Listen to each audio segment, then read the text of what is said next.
Hello, everybody. Welcome. Enjoy the magical music, and we'll be starting very soon.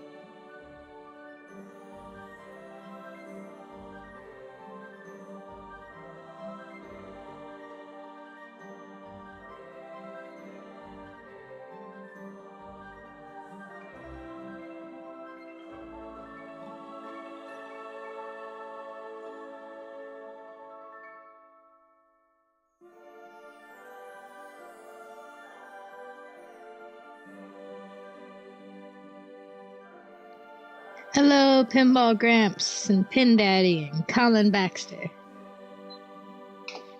and everyone else.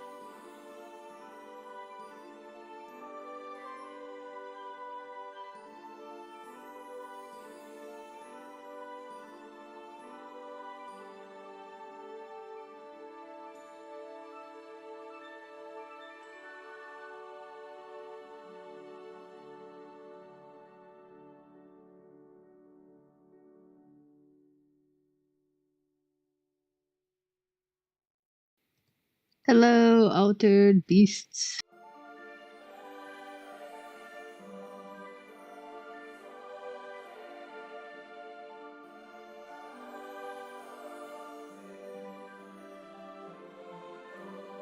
Welcome, Daniel.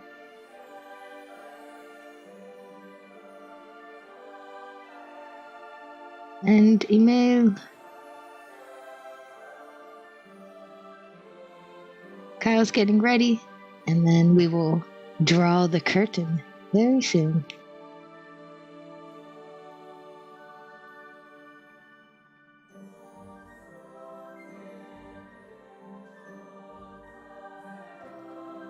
Thanks for joining us, Jam Radkos. And Mr. Moriarty, hello. We have a fun episode today.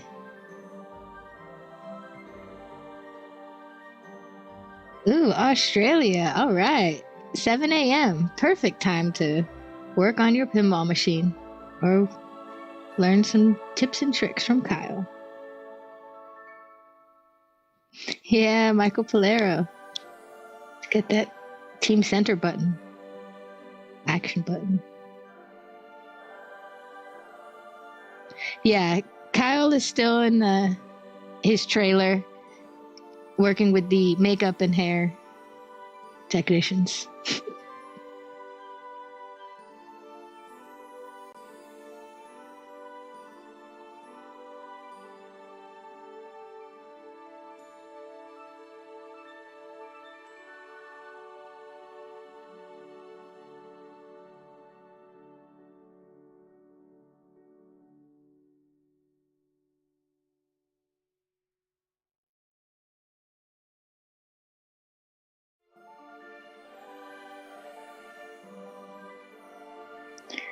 Dwayne Smith. Yes, I am fully recovered from the epicness of Indisc. Everyone should go check out Orange Photography and look at Gene's awesome coverage of the event. What a great weekend that was, right? Godzilla is now on IPTV. Official. All right, Kyle's already working, so I'm going to go ahead and switch over.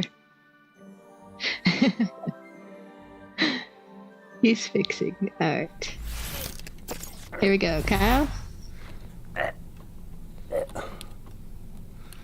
Hello, everybody, and welcome to episode 81. 81, Kyle, of PinTech Live. Wait. We are working 81? on planets today. Why do you always question it? Because I just uploaded a bunch of videos, and I thought that I uploaded like episode 83 to the NAS today. No, 73, baby. Huh. Okay, 81, that's fine. Why is he fixing on Rush? Great question. Well, because we're bringing back my favorite segment that we haven't done in maybe 6 months. Kyle's second favorite segment. What's my first favorite segment? The whole show, probably. Oh, wait, the last 15 minutes of the show. Oh, yeah. Hey. You saw, hydrate, stay hydrated, drinking your seltzer water. We're adding a shaker motor to Planet. Tangerine, off-brand, bubbly water. It's delicious. Nice. Nice and crisp. How's everyone doing today? I hope everyone's doing great. I'm doing Devious okay. Dr. Doom. Oh no, code updates. Code updates are great because your game is getting updated with cool new stuff. We should be excited for code updates, regardless of when we think they should be sent to us. I love Doing an code update's updates. always exciting, right? When things get better. I'm curious if Russia's up. I played it a couple times today before we started the show, but I didn't check for code updates. So Hello, Rob. Thanks for joining us. hi. And Pinball Grams, hopefully we do play Planets today, but we'll see. We're going to be working on it, but we're going to do our product spotlight first. But before we get to that, just letting you guys know, right there, our code, our free shipping, free domestic shipping for orders over $99 and $10 off international shipping code for today only, or 24 hours at least, is PT-Uranus. Because that is Kyle's favorite planet in the solar system. So we felt like we should dedicate a free shipping code to it. It took a long time for Steve and I to come up with that idea to make it Uranus. So some people might refer to it as Uranus. It doesn't matter how you refer to it. It is a planet that's way out there. And it is a planet, unlike Pluto, which is downgraded. So it's Pluto's a planet. It's not. It's back. When did it come back? It was reinstated. Like in 2019, right? Oh. Any fact checkers in the No, that's chat cool. today? I mean, I feel like Pluto should be a planet. Oh, Midge is here. See, he says Pluto's a planet. That's stupid. See? You can't just take something away and then Altered just give it smells. back. It was like 2018, 2019. Yes, you can. We all make mistakes. I disagree. And, No, science doesn't make mistakes. Everything I learned in science class said that I needed to be able to prove my point and then present the point. And if other people agreed with me, I had done it well. So, well, I mean, that's fine. Okay, cool. Pluto's a planet again. And that makes me happy, honestly. I'm not arguing against it, but if this thing is still broken, which it probably will be, the next code will be Pluto. So pump that into your memory banks. Man, it is really bugging me how laggy this overhead camera is. Look at how I move my hand here, and now watch the upper right. Now my hand's by my side, and now it's gone. Okay, hold on. Can we do a test? Will you put the handheld camera on the upper right? Yes. Yeah, sure. Let's test during the stream. Sounds great. No, Everyone help us. Because in the if not, chat. I'm going to change the camera, because this is supposed to be like the main camera. Do that. Well, I can already see. Yeah, it's super laggy. Oh, that's so weird. Why? Aw. Everyone's lagging. Our poor lagging cameras. Today. They're just so worn out and sad.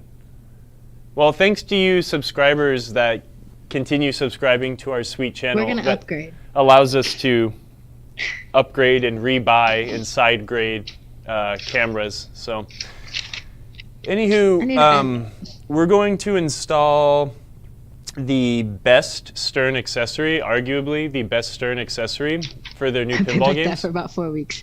True story. True story. I know it's been like that for a long time, and it's bothered me. Thank you, M. Councilman, for the subscription. Thanks for subscribing, or thanks for gifting subs in our own channel. Thanks for all the gift subs. You rule, Steve. Anywho, we're going to install my favorite and arguably the best accessory stern pinball offers. Wait, hold on. I got to go to my official template that Oh, I worked yeah, so hard okay, on. sorry. All right, ready? I'm jumping the gun. Just get ready. It's going to come to you in a second. All right. Hopefully it's on the right screen. Let's see. All right. Check that out. Mimoto's a pro. I took that picture approximately 30 minutes ago. It's a great picture. Look at that bolding. Will be updated on the website soon. Oh, Okay. check it out. Here I am. So, arguably the best, definitely my favorite Stern accessory, shaker motor. Shaker motors increase the kinetic and physical satisfaction of playing pinball by making the whole thing shake, and who doesn't like that? It's a really, really easy install, even for someone who might not have a ton of technical knowledge. Albeit, since working at Marco, I don't work on a lot of new games anymore, but they have added some new pieces to the shaker motor kit. So if you're about to fall asleep and you have installed a shaker motor before, this is really boring to you, there are a few new pieces. They are including these ferrite bead devices to reduce the electromagnetic interference through the cables. And they have some really proper ways to install and dress the harness now, including some really cool cable ties and a P-strap. So let's put this thing in. I'm going to go on autopilot for a minute here, and then we will refer to the instructions if I'd forgotten them. One thing that I did notice in the instructions is that Stern has updated their cabinet node board. So let's grab the handheld Emoto and feed this in really quick. If any of you have ever installed a shaker motor onto your Stern pinball machine, sorry, this is going to be shaky. Let me ring light it a little bit here. This is your power into the node board. They would include this inline capacitor here to filter the power coming in. The instructions very clearly state that if your node board has these two capacitors here, that this piece is unnecessary. I don't know when this change happened, but you don't need this anymore if your node board looks like this. So I will plug the 12 volts and ground back here. Can we get the overhead again? First thing what we'll need to do, remove your cache box. This will kind of be in the way. We're going to grab the actual motor itself. It's a really big, torquey motor that has these off-center weights. So it's kind of easy to figure out what it does. When it starts spinning, it isn't balanced, so it vibrates a lot. Genius. That's awesome. Super, super simple. Shaker motors really do make the game so exciting. It's Especially really fun. if put in the right game. It just adds that extra level of intensity. It's like putting a big subwoofer in your car and blasting music. That is a great, well, and you could also put a big subwoofer in the game, and then you just get a crazy experience. Oh, yeah, exactly. The motors are installed this way, so the U shape of the bracket, these 4 holes, match up with the 4 T-nuts that are installed in the bottom of the cabinet here on the right-hand side if you were facing the game. Pretty self-explanatory. We can mock it up right here. Now let's refer to the instructions really quick. One thing that I really like is dressing harnesses really well. Stern includes a P-strap in here, and this is going to be one of your first deviations other than that capacitor. But if this glossy picture comes through, they have a P-strap that they want you to install to hold the wires towards the center cabinet brace or perpendicular to it. So we're going to want to install that brace right here. I'm going to put that in now while we have a little bit of room to work with before attaching the shaker motor. Dressing your cable harnesses is a very important thing to do because it helps keep wires getting in the way of things that they should not be in the way of, if that makes any sense. When you have a motor that is spinning a couple hundred RPMs, you do not want wires getting caught up in it. So it's a really important thing to keep it far away from the spinny, nasty motor. A lot of the times I will install this using a drill and like some 1/4-inch extensions to just make this a lot faster, but I'm going to use hand tools today, mostly because I don't have my drill. But this thing that I'm installing here, again, is called a P strap. It is shaped like a P, the letter P, and it allows me to feed a wire into it to hold it in one direction. Now that we have this in, we can place the shaker motor in place. And again, the reason I did this in this order is so I had a little more room to work. Once the shaker motor is in, we will install this wire into the P harness here. Now I will get our 832 hex bolts. There's 4, looks like maybe 3/4 inch or 1 inch 832 hex head bolts. This is what attaches the shaker motor to the cabinet.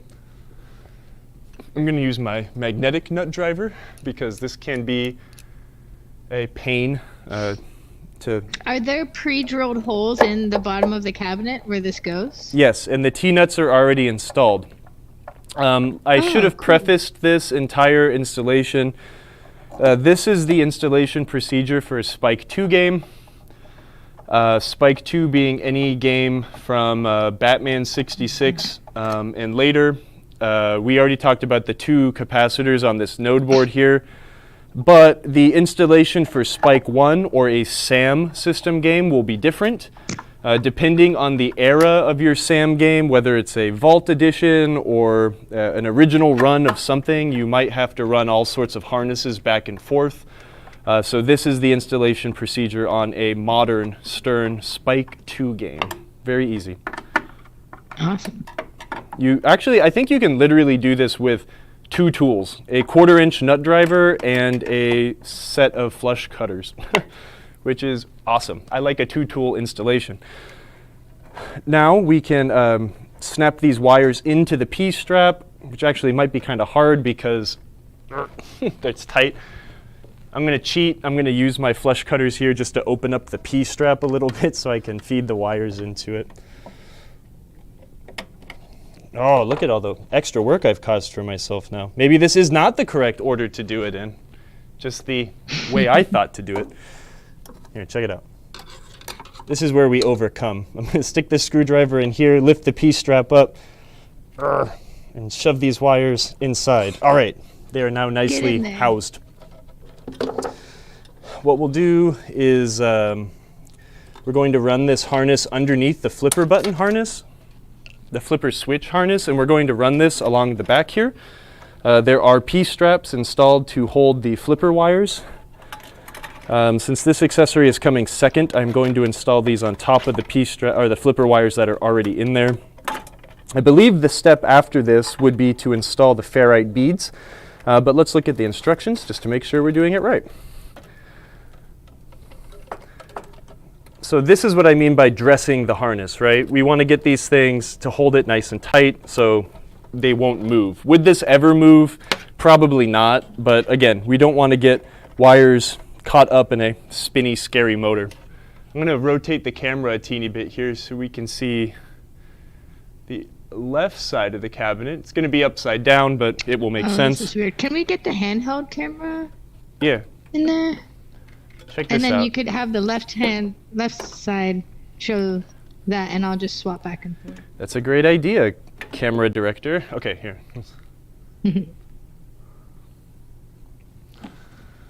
While you're doing that, it's in there now if you want to help me frame it up. I just want to double check how they want me to install the ferrite beads. Yeah, so one right over the brace and the other one on the other side of the brace.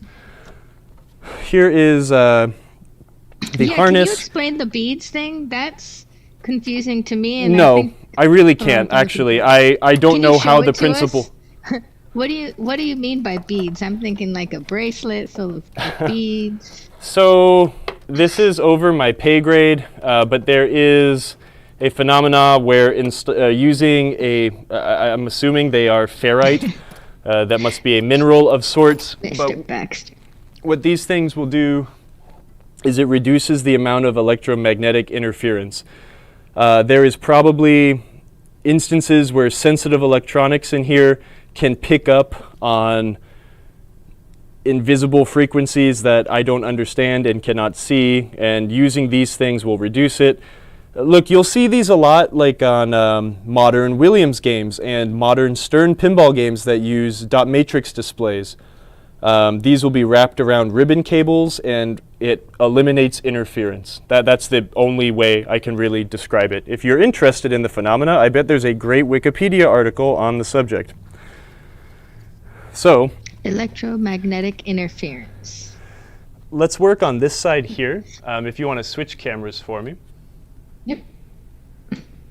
So this is all new. I don't know when Stern started including this stuff in their shaker motor kits, but it's new to me. We are going to put this around the wire harness and then snap it shut.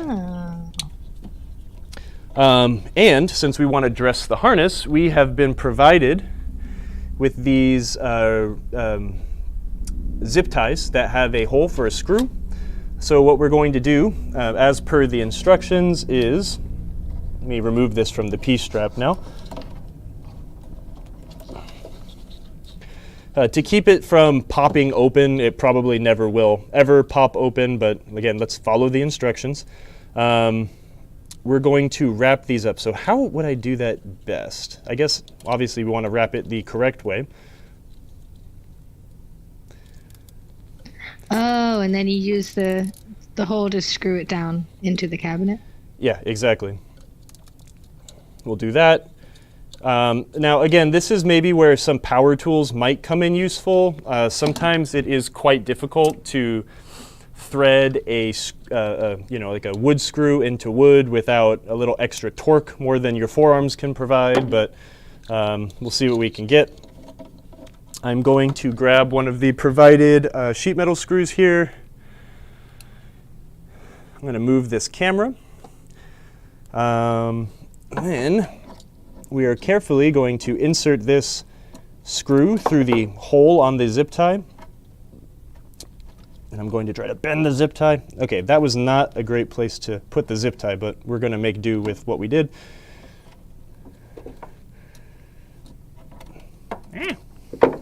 Okay, yeah, I kind of goofed that one up. That's okay, because everyone makes mistakes. I should have installed the zip tie a little more centered. Right now I'm having trouble bending it up to keep it flush. It's possible, but I'm going to have to block the camera a little bit because I'll need to use some strength.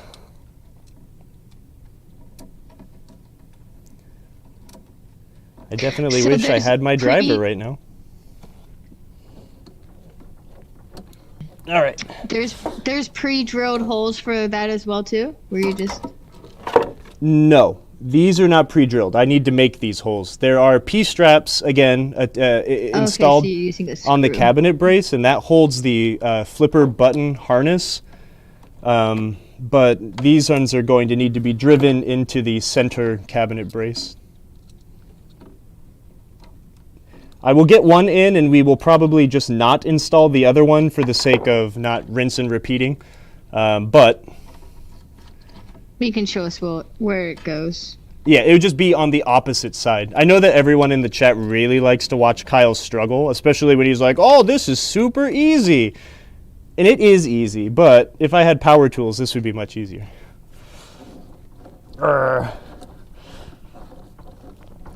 This is some very, very hard MDF. Oh, there it goes.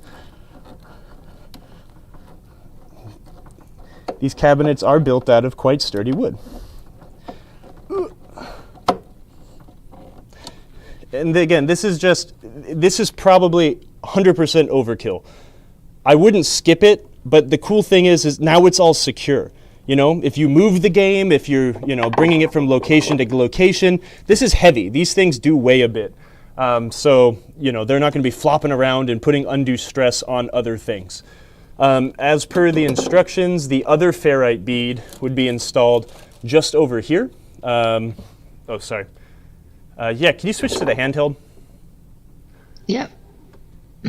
Just right where these instructions are. So I would snap these wires into this P-strap, and I'd probably install it right here. Of course, take utmost care to not damage or screw into the flipper button harness. You don't want to damage that, but yeah, it plugs in here. This board has a driver, which then drives the shaker motor. Let's finish the installation of the shaker motor, and then I can show you the settings and what goes into getting the shaker motor to run. There is a nice handy dandy cover here which protects fingers and other things that may be around the shaker motor area, so don't skip on this. Always install the cover. I guess also I probably should have prefaced this again. There's 2 prefaces after we started. Make sure the game's turned off. Don't do this with the game on. I always feel like I need to say that, but I think most of us know that we don't work on almost everything on our games when they are on. So nice and tight. And then you get to put on the coolest sticker. Oh, he's almost done. Oh. Do not Nice. put fingers near motor while power on. Seems important. I always like installing this just because it makes me happy. Bam! Okay, now you've got a shaker motor in your game. I will clip this other ferrite bead on, and then I will secure it again off camera once we are done with this episode. I'm going to power the game on now. And we will reposition the cameras so we can look at the screen. And I'll show you there's pretty much only one option regarding the shaker motor as far as I remember. But there is a usage. There'll be maximum use, minimal use, medium use. I have one shaker motor in a game at home, and I have hardwood floors. It can be really loud and kind of obnoxious. So sometimes at home I will turn them on minimal use, whereas on location I do like them to be nice and shaky. Is the game grumpy because I turned it on without the interlock switch out?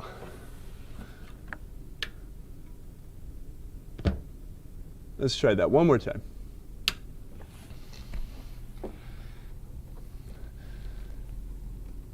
The interlock switch is the switch inside the coin door which removes the higher voltages to the entire play field.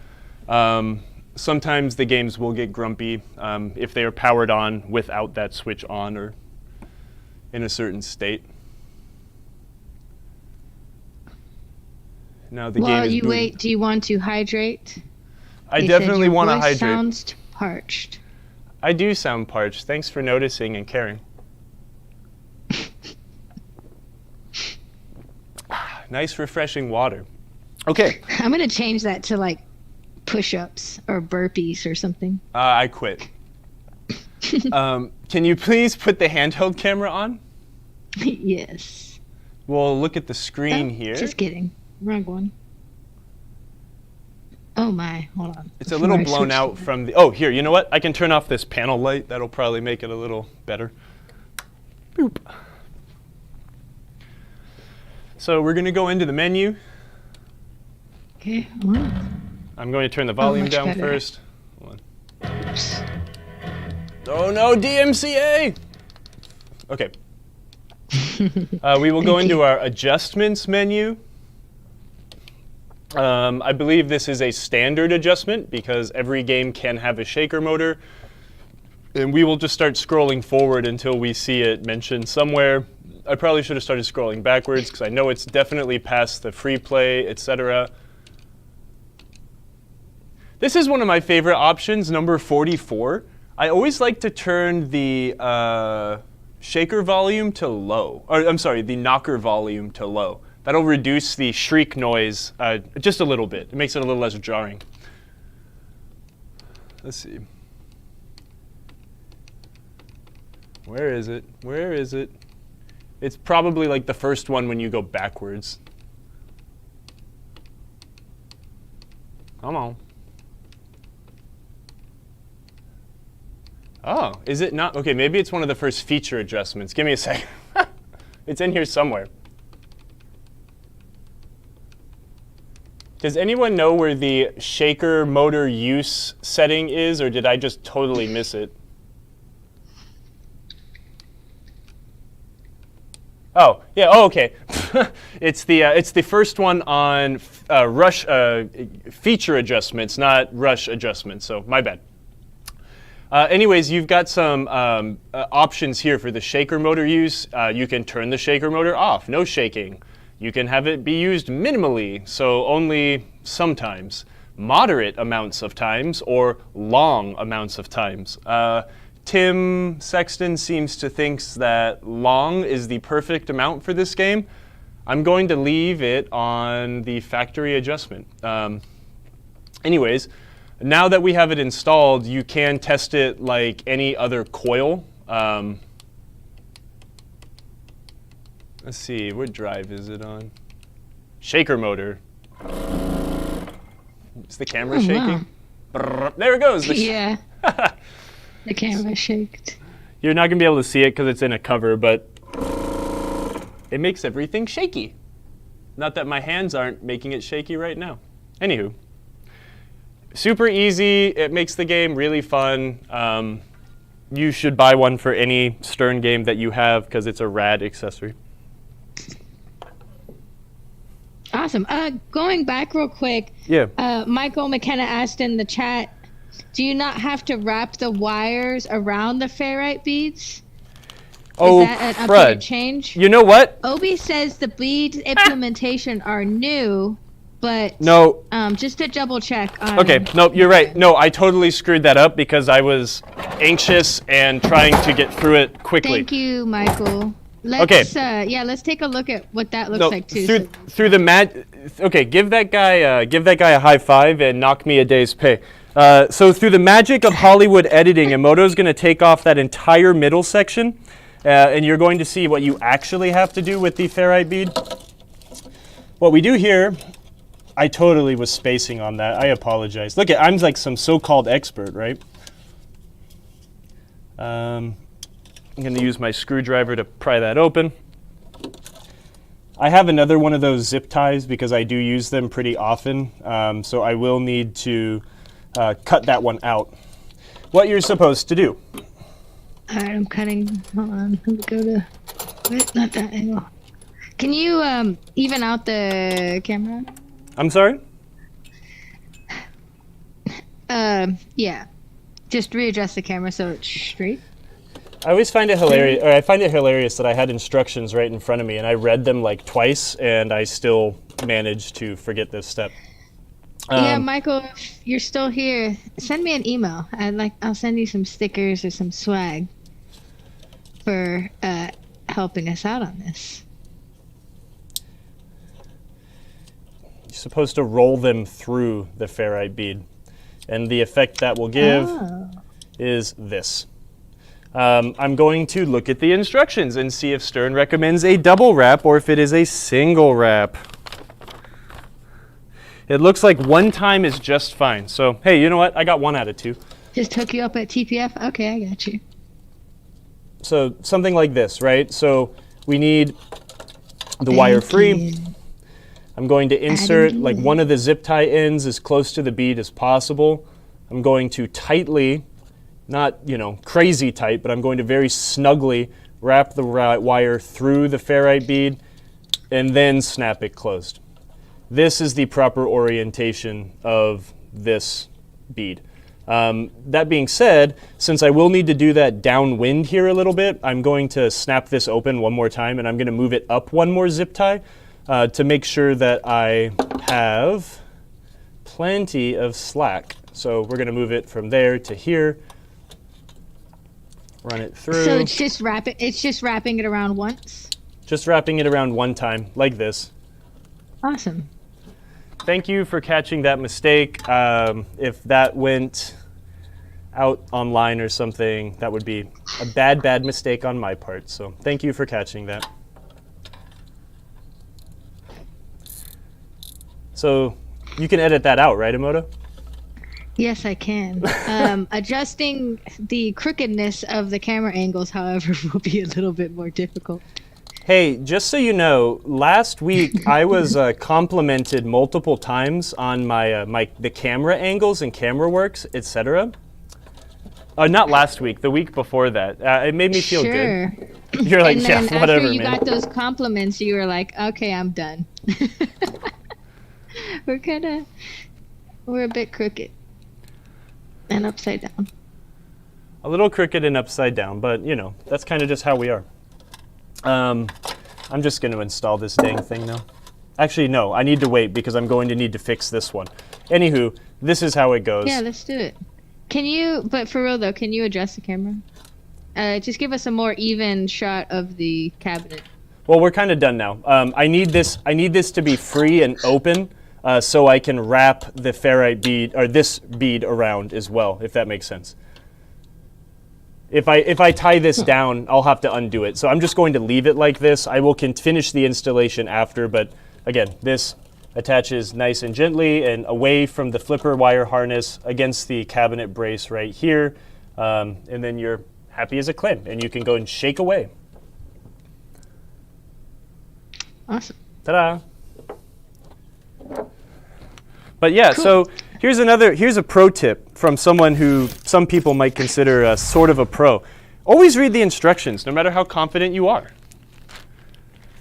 Even though I've installed many of these, this was a new process, and I was so confident and gung-ho, and I made a mistake. So read the instructions on everything if you get them.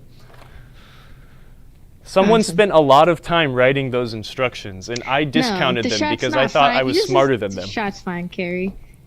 I'm going to get you to do a shaker motor install video, and it's going to be like the most beautiful shaker motor install video ever.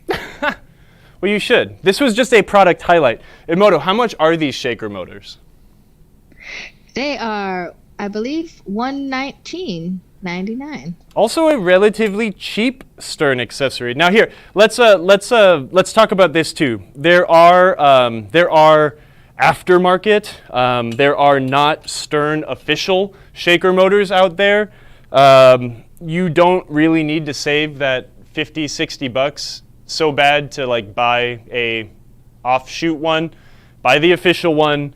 That will not void your warranty. If anything happens because of a shaker motor and you use something that was aftermarket and not an official stern accessory, that will void the warranty of your pinball machine. Buy the real stuff. It makes a difference. Even though it is just a motor, buy the real stuff. Flipstream said only one on the wire. Oh, the ferrite beads, there's two of them, right? They include two of them, and they call for two to be installed. So I was just following the instructions. Well, not really, actually. One on each side. Yeah, one on each side of the brace. One closer to the motor and one further away from the motor. So now we get to do like a quick... Whoa, I just dropped my soldering iron. Now we get to do a quick rearranging of the studio so we can work on planets. Carrie Hardy, if you do that video, let me know. Well, let's chat. I love your work. He has great cinematography. Yeah, if anyone doesn't know who Carrie Hardy is, you should check him out on youtube.com/Carrie Hardy. He does lots of great videos of restoration, mods, and accessory installs, and all sorts of great stuff. And beautiful cinematography. Some of the best in our community. I think it would be fun to shoot Flipstream asked, did you adjust the weight arms on the shaker or leave them at max? I left them at max. I've never, ever messed with them, but I know that some people get really OCD about how much shake their shaker motor gives. I like it to shake. I paid for the shake. I'm going to use it for the shake. Prenuptial pinball. Use your instructions as a coaster after you've read them and memorized them. After you've fulfilled their duty diligently instead of skipping over actual important step, yeah. Now you guys tell me how to read the instructions. Thanks. Ugh. This game is Obi, really heavy. I am a hobbit. Nothing wrong with living in a hole or hobbit life. But yes, everyone should know who Carrie is. Okay. I don't theory. feel like All right, straining y'all. myself anymore to move this So now we game. are moving back onto planets, which is what this episode is all about. Thanks for checking out that cool product spotlight for the shaker motors. Put them in your games. Kyle, quick question on the shaker motors, though. We installed one to the new Spike 2 system game, but what other games and eras can we have shaker motors for?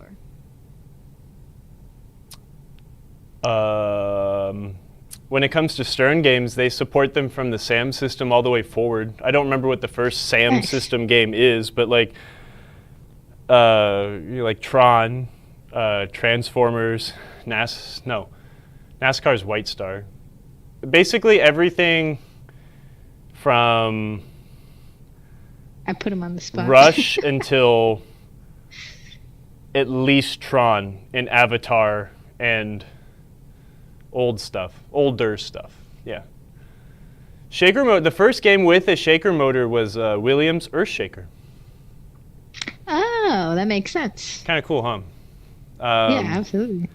Williams used shaker motors in a few games going forward. I know that Red and Ted's Roadshow had one. That might be it, really. It's just a fun thing, you know? That haptic feedback or whatever. Can I put a shaker motor in hardbody? No. You'd have to Missed add opportunity. a lot of software to trigger the shaker motor, and then you'd have to drive in drive circuitry that the software can tell the drive circuitry to drive, if that makes sense. So, World Poker Tour, the first SAM game. I don't know. It might be. Yeah, Bally Harley Davidson has a shaker too. Yeah. Puranitsu. That rules. We are doing Puranitsu. Hi, hajime onegaishimasu. Planetsu? That's what that says? Good job, Steve.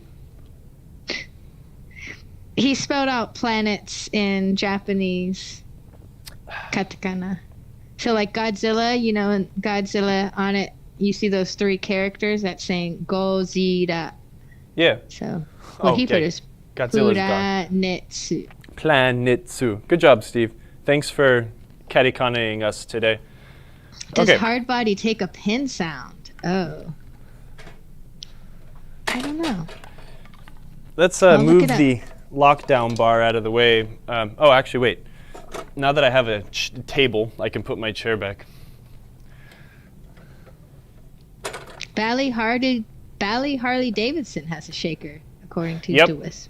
That's a great game. That's like one of the best games that no one's ever played. It's really fun. Isn't World Poker Tour the first SAM table? ? It might be. That was from Flipstream. It might be.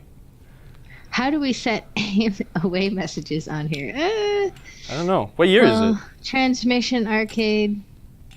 We're gonna have to get back to you on that. Yeah. You tell us, baby. How do you do that? Let's. So for those who were not here last week, we introduced Planets. Planets is actually a very rare game that its sister game, which was more mass-produced, was Zodiac. You've probably seen Zodiac at your local pinball show, potentially, if you're lucky. It's a great game from 1971, and Planets was specifically distributed in New York City at the time, and it did not have... It did not award replays.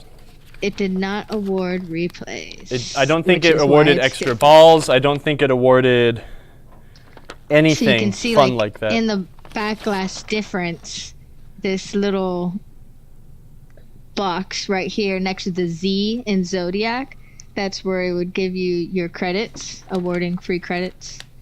And Planets does not have that, because then it was sort of in the gray area of gambling, let's say. Yeah. But yeah, so we have a rare Planets, and we want to get it up and running. We want to get it working so I can give it back to Nancy, so she can enjoy her Planets. Last week we found problems off camera. I fixed the problems. We had this. You want to switch the cameras around? Hey, yeah, I'm back here. I was like, Okay. where did he go? We had this broken score reel end of stroke switch. Gosh. So I modified a switch to work in this position. I only had to shorten the long blade, maybe. Oh, actually, wait, here.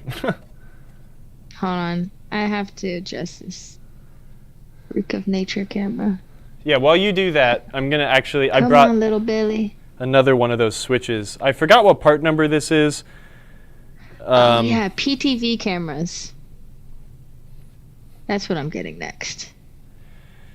Here's the switch I modified to replace the Williams end of stroke switch. The short blade was essentially the same length. The long blade was a little bit too long. Can you turn off the ring light? I did. Is the ring light on? Yeah. Oh, okay. You just have that other light blasting. Gotcha. I had to shorten this switch by exactly, oh crap. No, is it gone forever?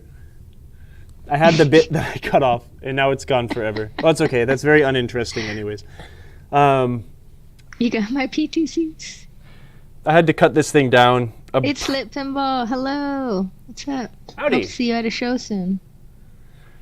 I had to modify this this is switch what you by cut. maybe 2 millimeters to get it to work in this application. But this will allow the scoring relay to disengage. That switch lives right in here at the back of the bottom of the score reel. So when the score reel meets its end of travel, it will close that switch, which will then disengage the relay, which will then let the thing step all the way. Most score reels, right, like they don't do anything on the pull in, right? This is being pulled in. The actual ratcheting and movement happens when it is let go. So if this game did not know when to turn the relay off, it would just sit energized like this. The number would be half changed and this coil would just burn up. So, yeah. Anyways, this can go back in now. Last week we found that little bit of damage. I want to double check and make sure that I didn't miss any other wires that had fallen off of a... to get these in, it's a little bit of a silly exercise. You've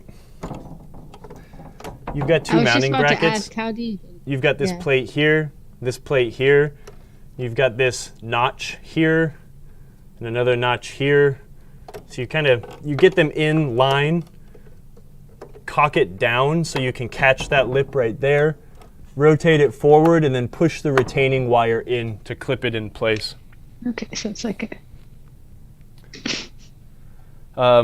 Last week we also serviced, or we didn't service so much, but we just cleaned and verified that all of these steppers actually step nicely, and all of the fingers are actually making contact with the circuit board, which they do. We've got all our step ups and a full reset. I was kind of explaining that, you know, there's a couple different kinds of steppers. We've gone over this a few times. These two in the back are step up full resets. So these would, essentially the reset would happen at the end of game. I'm sure that one of these is like either player, which player is up, and one might be which ball is up. The labels have fallen up, but this thing will step up a certain amount of times, not step up anymore. And then the release coil will pulse one time and fully reset the stepper. The stepper is the same way. It'll step up a certain amount of times and then fully reset at the pulse, one pulse. So that's a step up full reset. A credit unit would be a step up, step down stepper. We don't have a wheel in here, but you know it'll control up, up, up, up, and 1, 2, 3, 4 down. So each time one of these is pulsed, it'll either go up or down. A score reel is what we would call a continuous stepper. it just steps in one direction. So this thing goes 1, 2, 3, 4, 5, 6, 7, 8, 9, 10, 11, 12. It just keeps going around and around and around. We can move to the front of the game and explore another kind of stepper. But basically what I'm getting at is, right, with electromechanical games, we want to make sure the game can do its thinking properly. The stepper units are how the game thinks and keeps track of things, along with relays. Relays aren't as important in this because, or in this explanation, just because the stepper units are the ones that get gunky and stop moving. And that is generally the number one reason why games will function partially or not function at all. A lot of it can be brought down to malfunctioning stepper unit. This one is very interesting. Thanks for the subs, Obi. Appreciate it. Thanks, you. Obi. Quick question from the chat, Kyle. Yeah. Michael asked, do you clean the rivets to put anything on them? That was when you were in the back looking at the steppers. I do clean them. Can you talk about that? I'll use a hold on, I'm going to grab another light really quick. I'll use a Scotch-Brite pad generally to try and physically remove any grease and nasty. If it's really baked on there and really gross, I will put a little bit of like, what's it called? Like paint thinner, denatured alcohol, naphtha, whatever, to try to like break down the grease so we don't like really scrub the rivets too hard. But the goal is to get them clean and shiny again, but then also re-lube them. And when I say re-lube, we are adding like a little bit of grease to allow these fingers to slide. What you'll see when you like work on some really old games, we're talking like 60s, 50s, and 40s games, is over the many decades of use, without any lubrication, the metal contacts on the fingers here will start wearing deep grooves or just completely wear these rivets out 100%.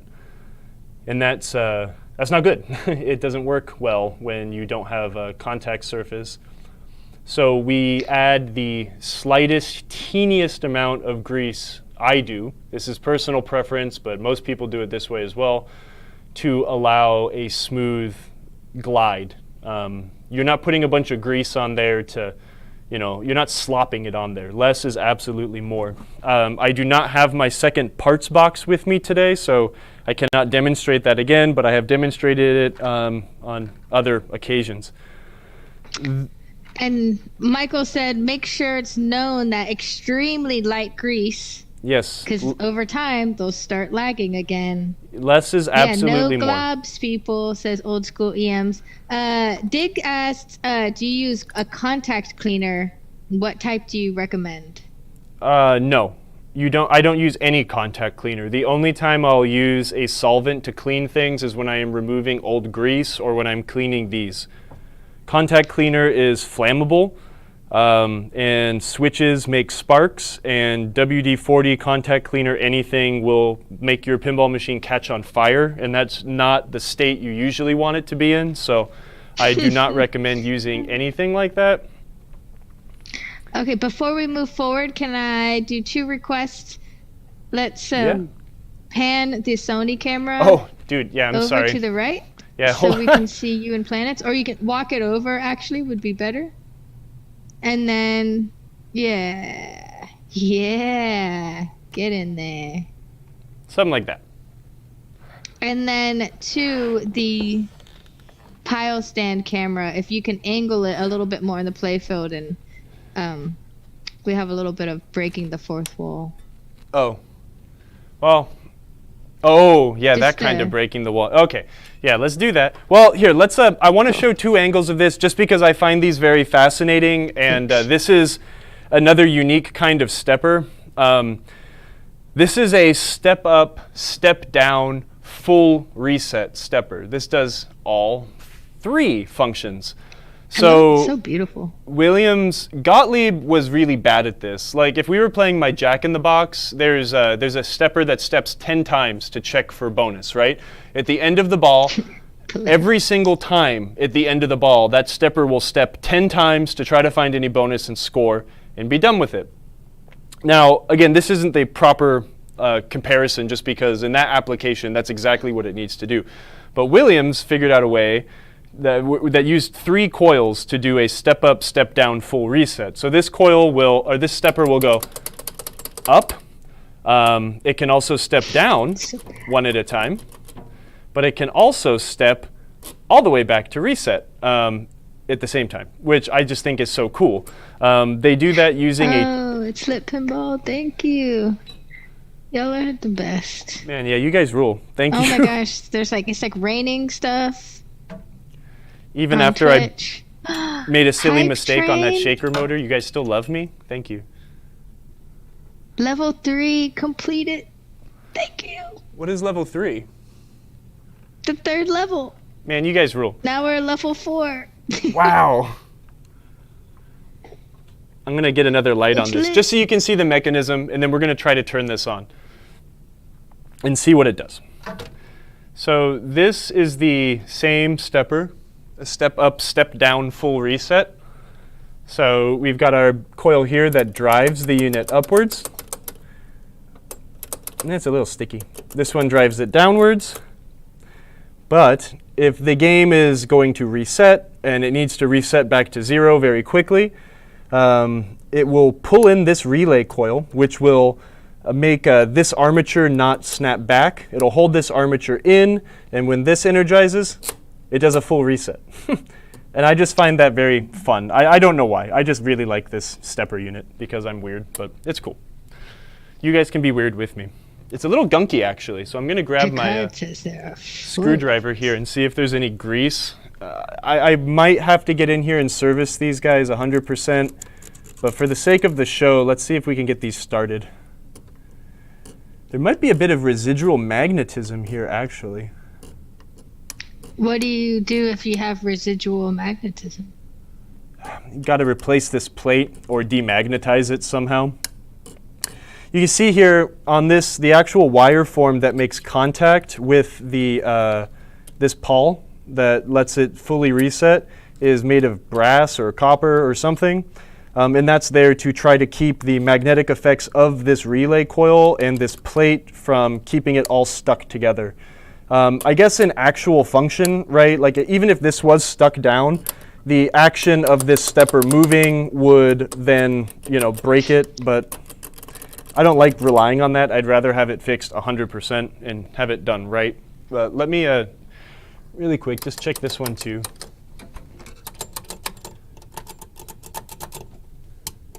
Yeah, okay. I think I'm kind of okay with turning this thing on now, just because we've kind of looked over everything. I've wiggled wires in places where I need to wiggle wires to see if anything will break off, because these Williams games of this era were notorious for having wires just break off of relays.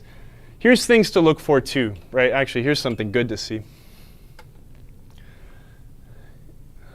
I'm trying to get this to focus in. That might be too bright. Mm-hmm. Can you see the wires heading into this relay here?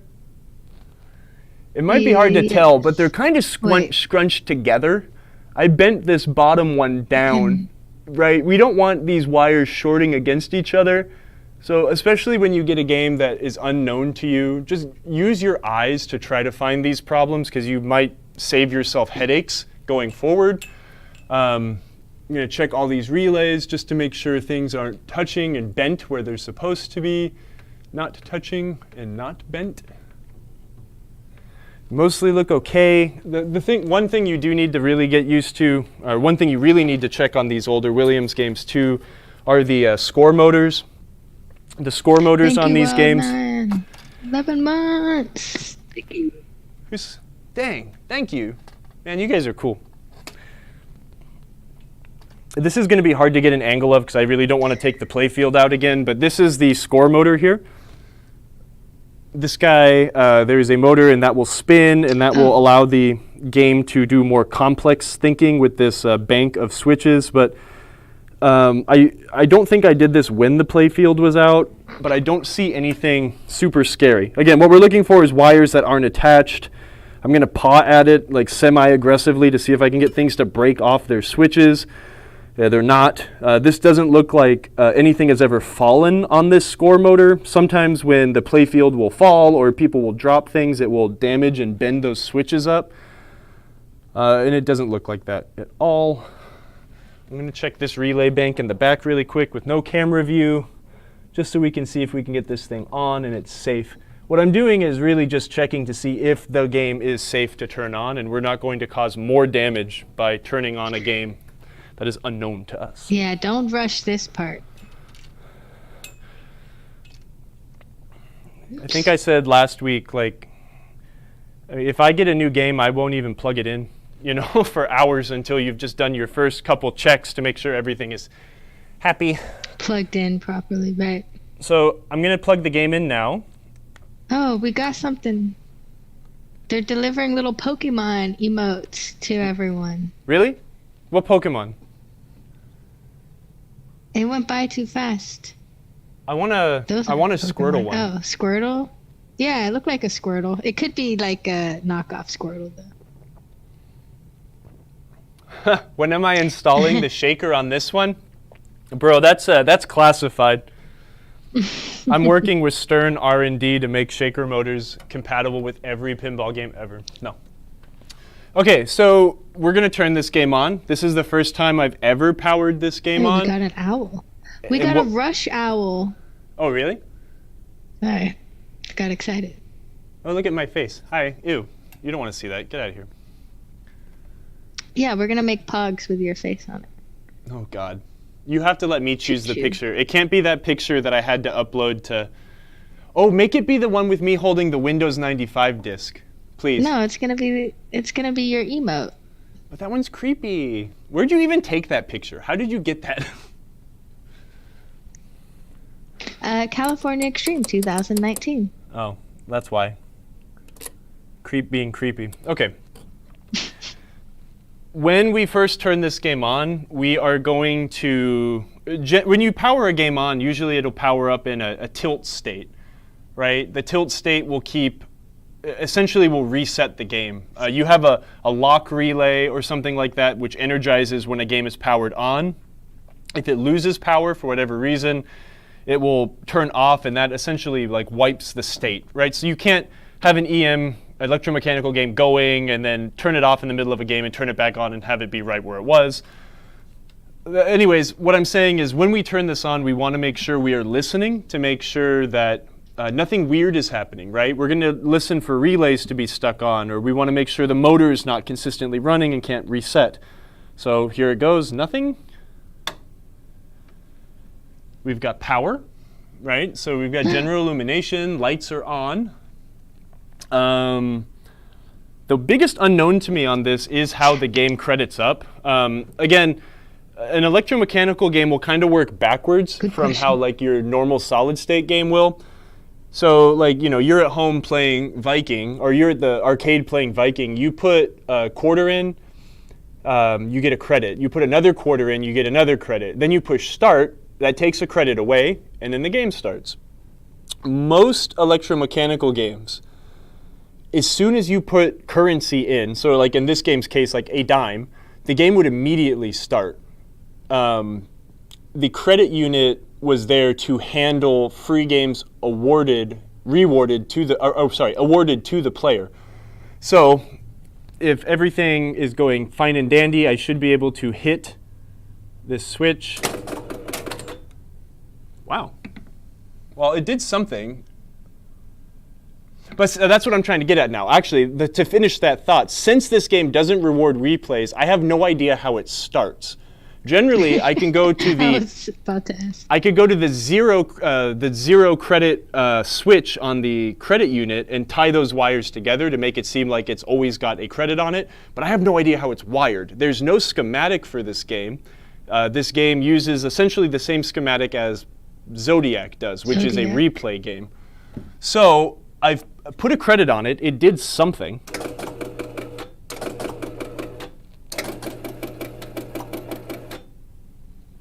I mean, obviously there's nothing to continue building it up, but I'm going to push the start button now, the credit button. Well, that's underwhelming. It's working. Why is that underwhelming? That's good, right? No, because I want to fix something. Before you lower that down, Colin asked, what's under those metal plates in the corner? Magnets. Magnets? Oh, really?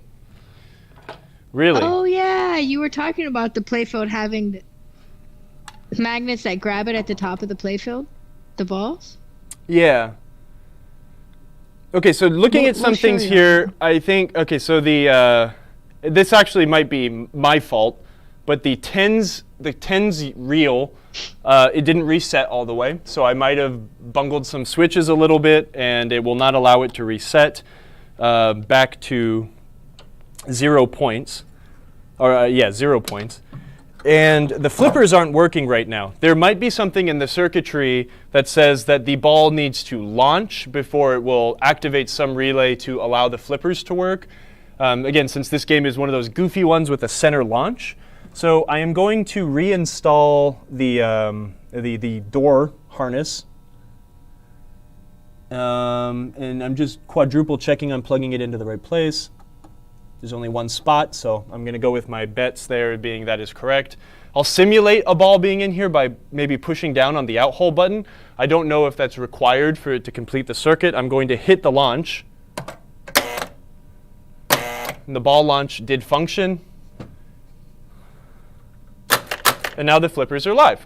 Okay, so we actually have the workings of a working game here, which is, again, severely underwhelming. No, this is great. We want the game to be working.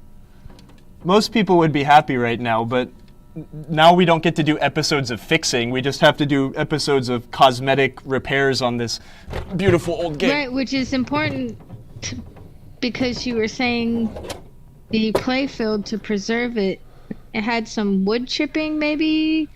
It or doesn't you have need wood chipping to so wax much, it but it's planking. just to keep it planking? Oh no. That's what I'd call this term. So I think, as far as I can guess, and again, this is all a guess, this effect kind of comes in when the game isn't stored in a climate-controlled area. You'll see a lot of this wear.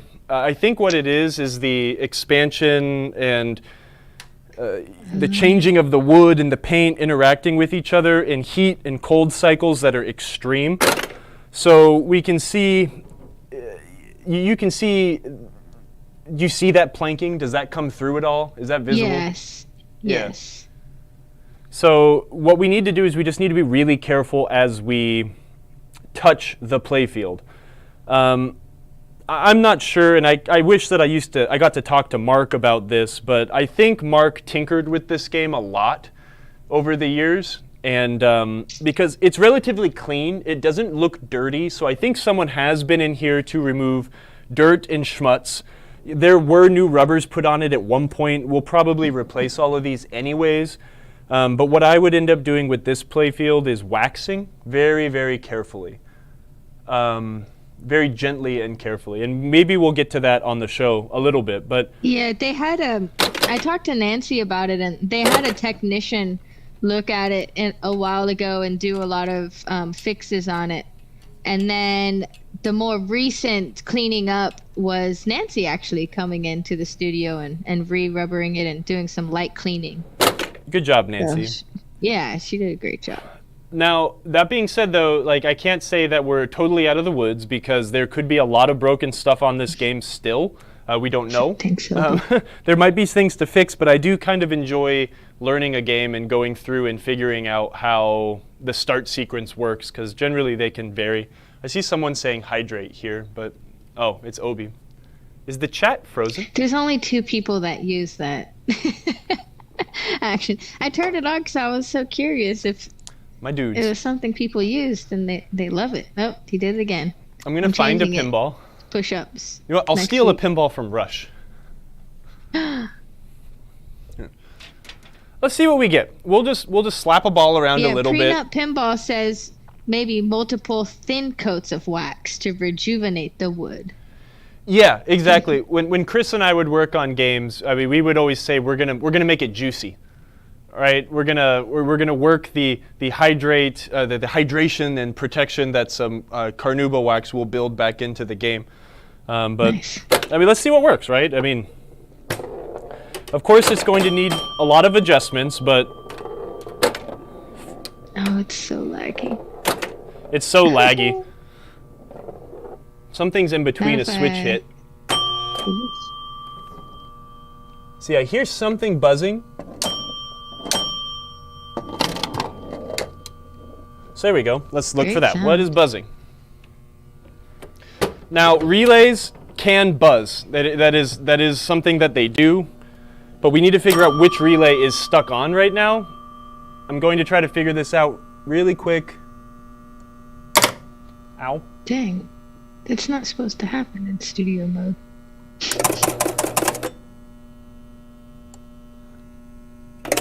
Tisk. Tisk, tisk. Oh. It is the change relay. So this is a Kyle this lives is a relay that is supposed by to his lock luck. on. Yeah, we can hear it buzzing. Oh, what is that? Okay, so I think there's a relay on the bottom board that is stuck on. Now again, the relays will just buzz. That's not indicative of something wrong, but we want to make sure the relay that is buzzing is supposed to be buzzing. That is why I'm frantically...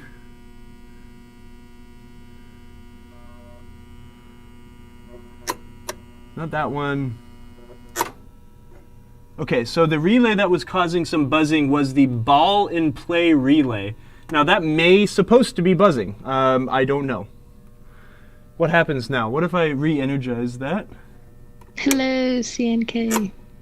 Thanks for joining us. So if I re-energize that relay, it stops buzzing. So we've just got a dirty or slightly worn armature. I wonder if I have a relay. Let me go try to find a relay to explain what an armature is also. Give me a sec. Awesome. So for those just joining us, we are troubleshooting planets. It's a Sort of. very rare Williams EM, otherwise known as Zodiac, the more popular version. It's dirty. The relay is dirty. Oh, I should put a poll. Who all is coming to Texas Pinball Festival? That will be the next show that we are exhibiting at. We'll have a nice big exhibit with fun pinball and billiards out of Texas, our local dealer partner, and of course with Stern Pinball. So we plan on having many Stern games for y'all to play, especially Rush. Of course, the new one. We'll be doing the Twippies live. We can't wait to see y'all.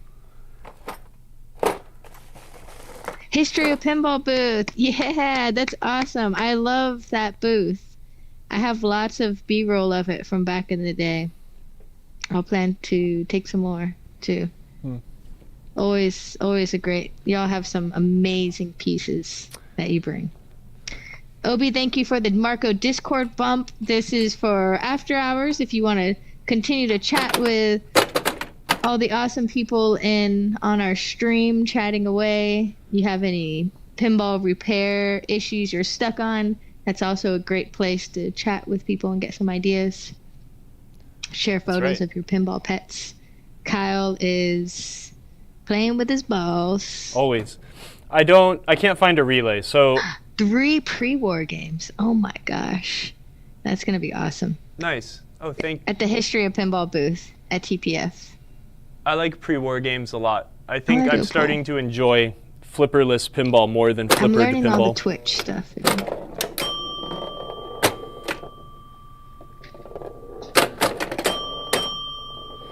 I'm just gonna slap this thing around a little bit.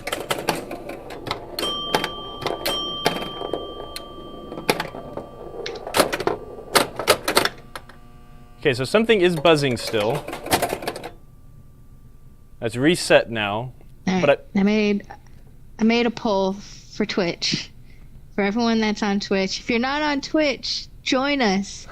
we're getting better on our twitching, and there's lots of cool features you can do in joining in the Twitch community.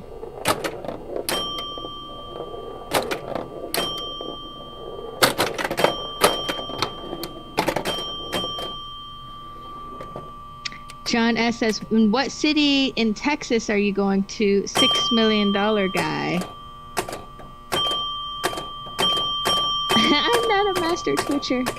I am a neophyte still. Texas Pinball Festival is in Frisco, which is about 30 minutes north of Dallas. Great little town. That buzzing is really loud, Kyle. What is that? Okay, I figured out what it was. It's the score reel that I installed a new end of stroke switch on. It says old school EMs. That's getting toasty. So the end of stroke switch I installed is not working perfectly, and now I'm going to try to figure out why. Can we get a camera back there so we can figure it out with you? Yeah.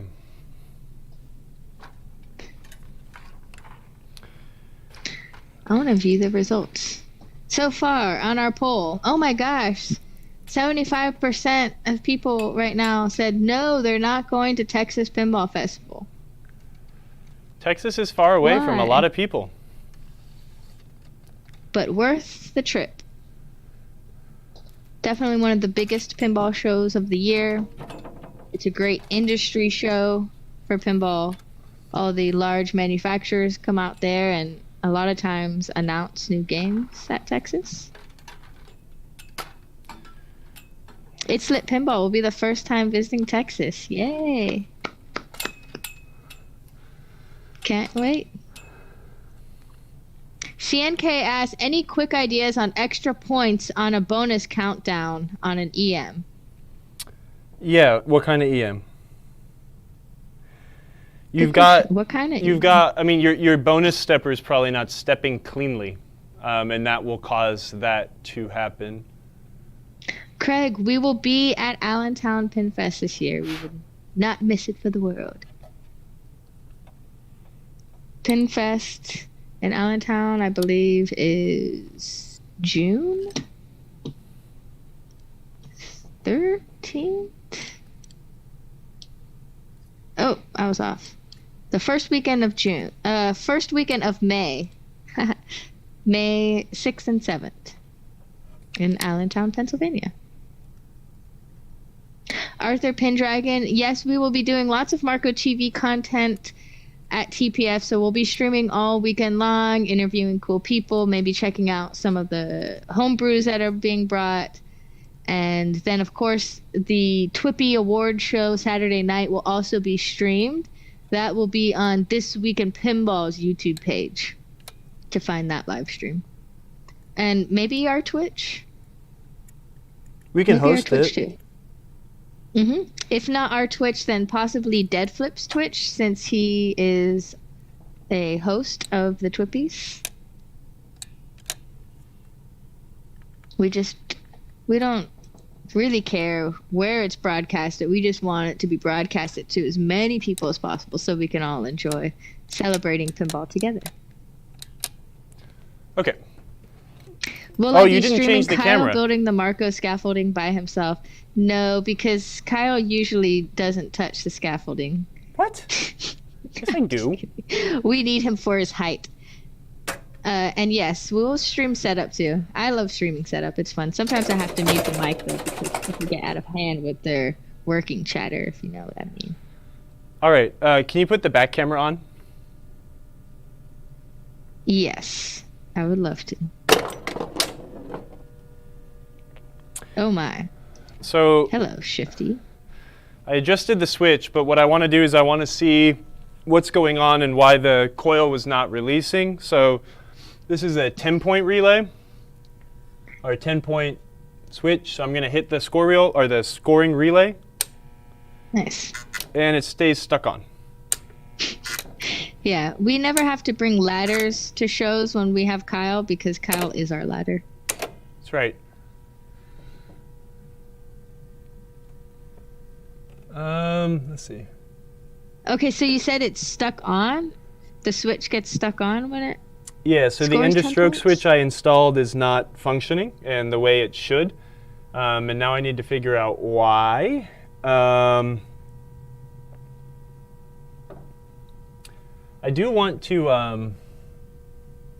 I could run a file through them all really quick and just see if there's any schmutz, but I don't think that that's the problem. That's called wishful thinking.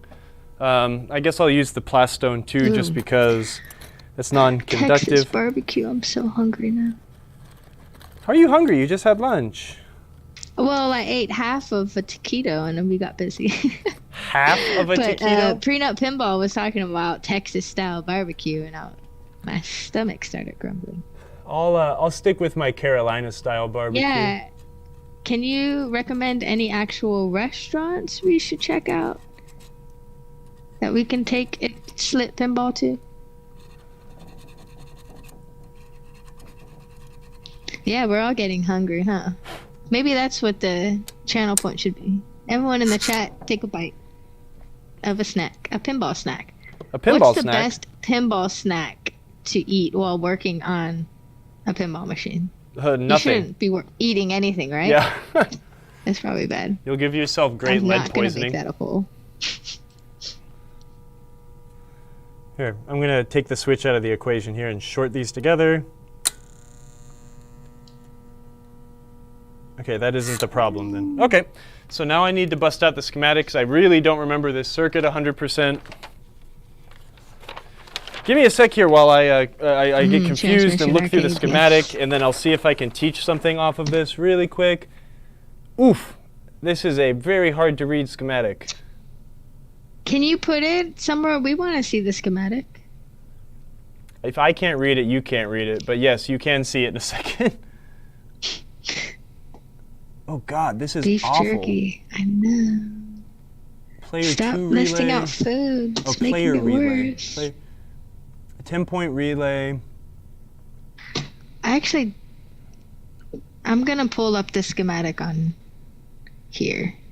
I do have the schematic saved, so you can pull it up, and that would be a much better way to see it. But it's also probably going to look crappy. I think it's just kind of a bummer file. No. Oh, and I saved it.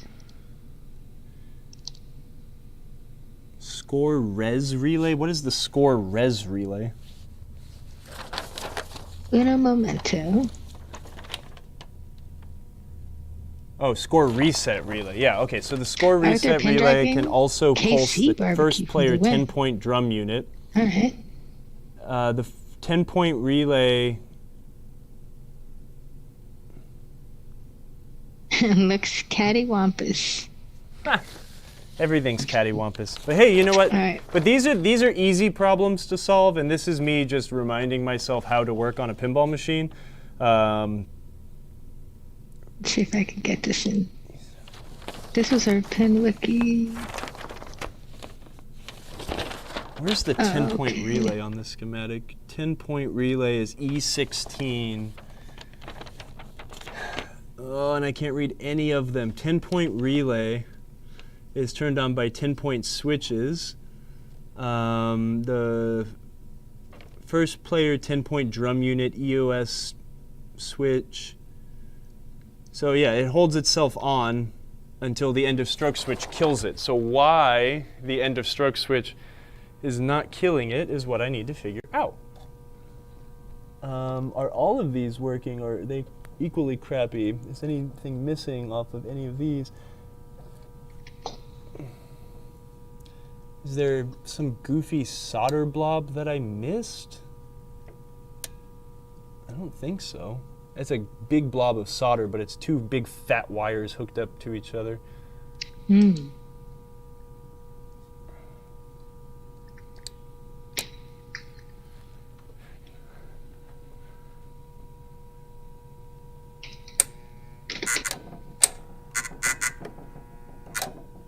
So even if I bridge that, it won't kill it, will it? An end of stroke switch on a drum unit works exactly... like an end-of-stroke switch on a flipper should. Now, unless I remember this circuit wrong, that test might not be doing anything, and there's someone out there that knows what they're doing better than I do, and they're like, no, dummy, you do it this way.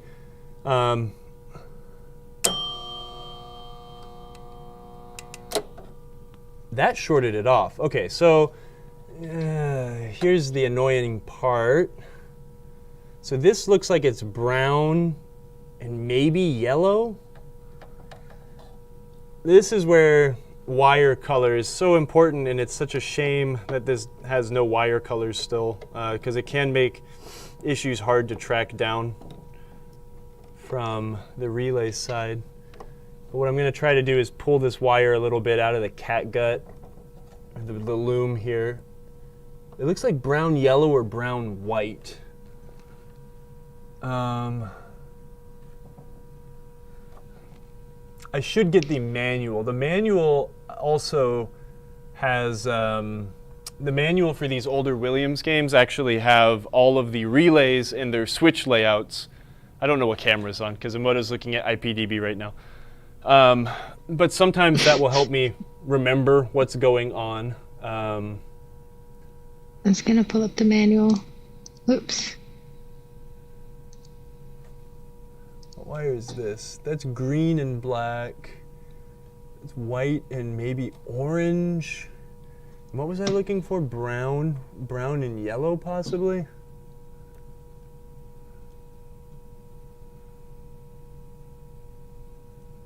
Because that's the hold-on circuit, right? Because if I bend this switch out of the way and I turn the relay on, it won't hold itself on. But that holds it on until that switch should be broken. So where does that wire run to, I guess, is what I need to figure out. It might be this player up relay. I'm not discounting that I didn't screw up putting that into stroke switch in, but shorting that switch out should release that that wire. Or I'm sorry, should release the coil. What if we put it over? I can't even read the damn schematic, which is a problem.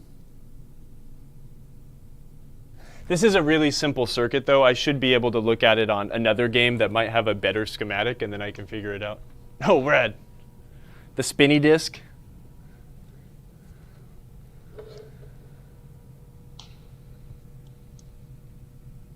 Yeah.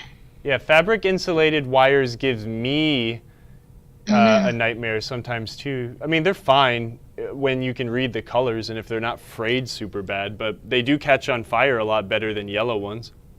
Hey, yeah, hey, keep scrolling down in that PDF and try to find, let's see the 10-point relay. Let's see the wire colors coming out of the 10-point relay. Now you get to be part of my my troubleshooting. Am I getting hot? No, I don't know. Just keep scrolling until it says 10-point relay. I'm going to continue looking at this map here for a moment.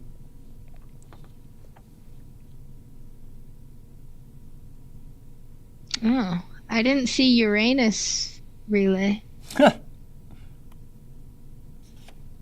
Yeah, there is. Doesn't seem like there's one on here either.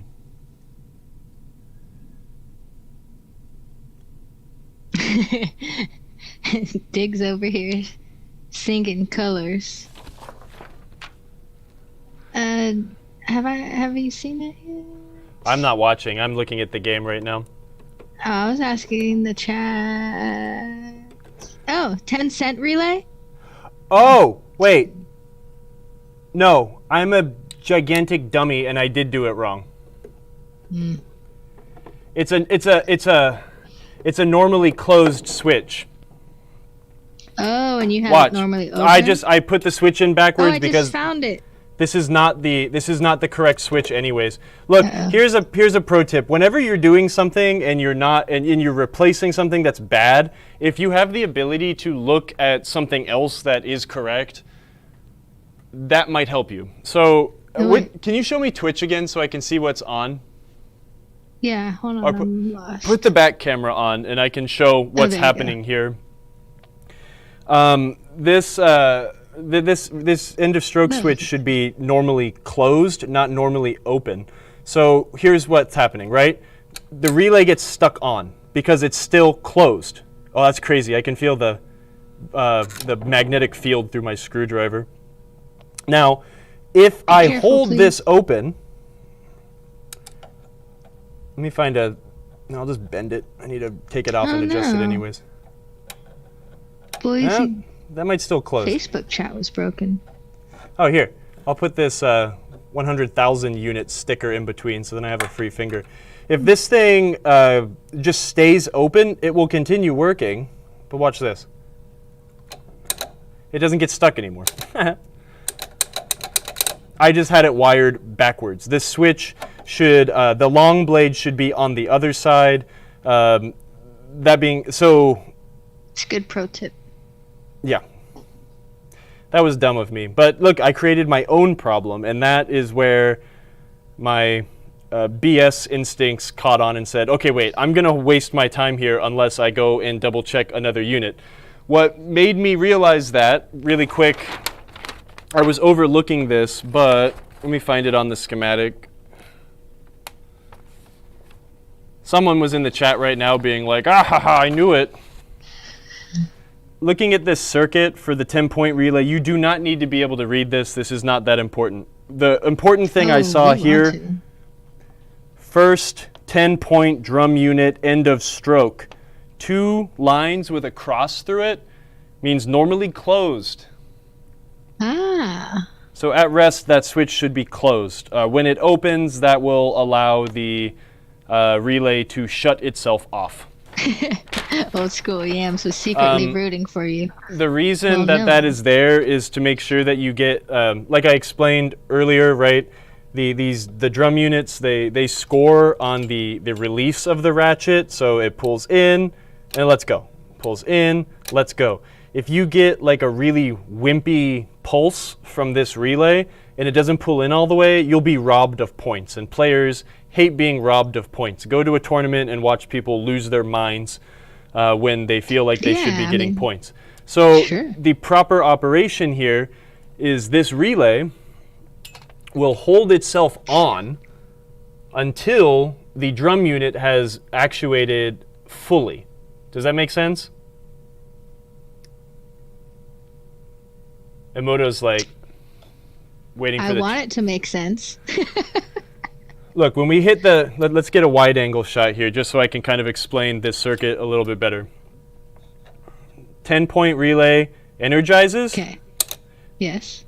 And it lets go. But watch the drum unit here. If I try to give it like a wimpy little one.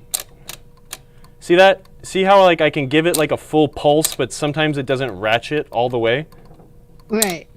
Well, now it's not doing it. Anyways, it's designed to hold itself on, right? So this thing will stay energized until this switch breaks. When this switch breaks and it opens, it will release this relay to ensure that the drum unit has pulled in fully and can release, which will then step the points up to the next point level. So unfortunately, I think this switch that like almost was 100% perfect is not a perfect fit, and I will need to do some modifications, but that's fine. Or I can go scavenge one out of another Williams score drum that I have, but I'll try to avoid that if possible. For now, I am going to leave this adjusted very poorly, so at least the game will function, and I can have the drum unit step through, and we won't have to have it stuck on. Awesome. A stuck-on score reel is how you melt the coil, and that's bad. So that's why when you're working on an EM, you really need to use your ears. It's very important. Yeah, and nose. Yeah, smell for burning stuff. That's important too. And taste. You want to lick it? Mm-hmm. Always. No, don't do that. Don't lick.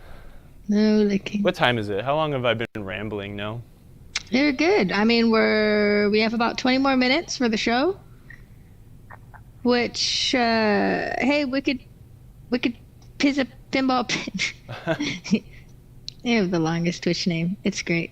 Thanks for joining us. And yes, Planets is awesome. Kyle, do you know Winter Derby Days of Williams? That's a cool game, yeah. Chuck was saying it looks like a semi-clone of that game. Yeah, there's a few games that use this weird cabinet. I'd be very curious as to why they thought this was a good idea. Hydrate? I will do that shortly. He's playing pinball. Look at him play. This is awesome, though. I just want to see it do things, right? Like, I'm seeing lights be a little finicky, but that's normal. Stretch. See, I knew I had one. You have to stretch. You look stiff.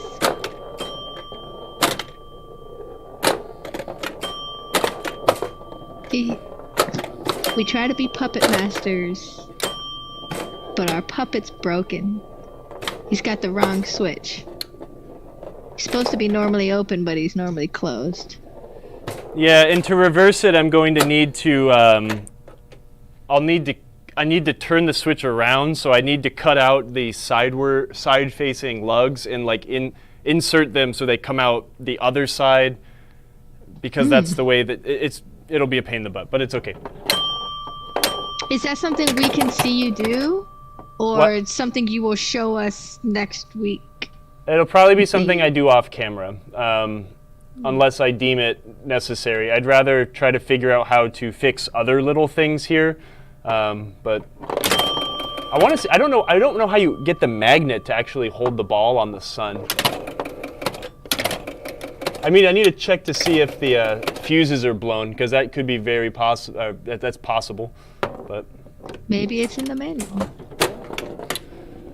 It is scoring. I mean, I want to see it count down bonus. I guess I had no bonus. Moon advance when lit. So now I'll be advancing the blue bonus. Now, is that just for the spinner?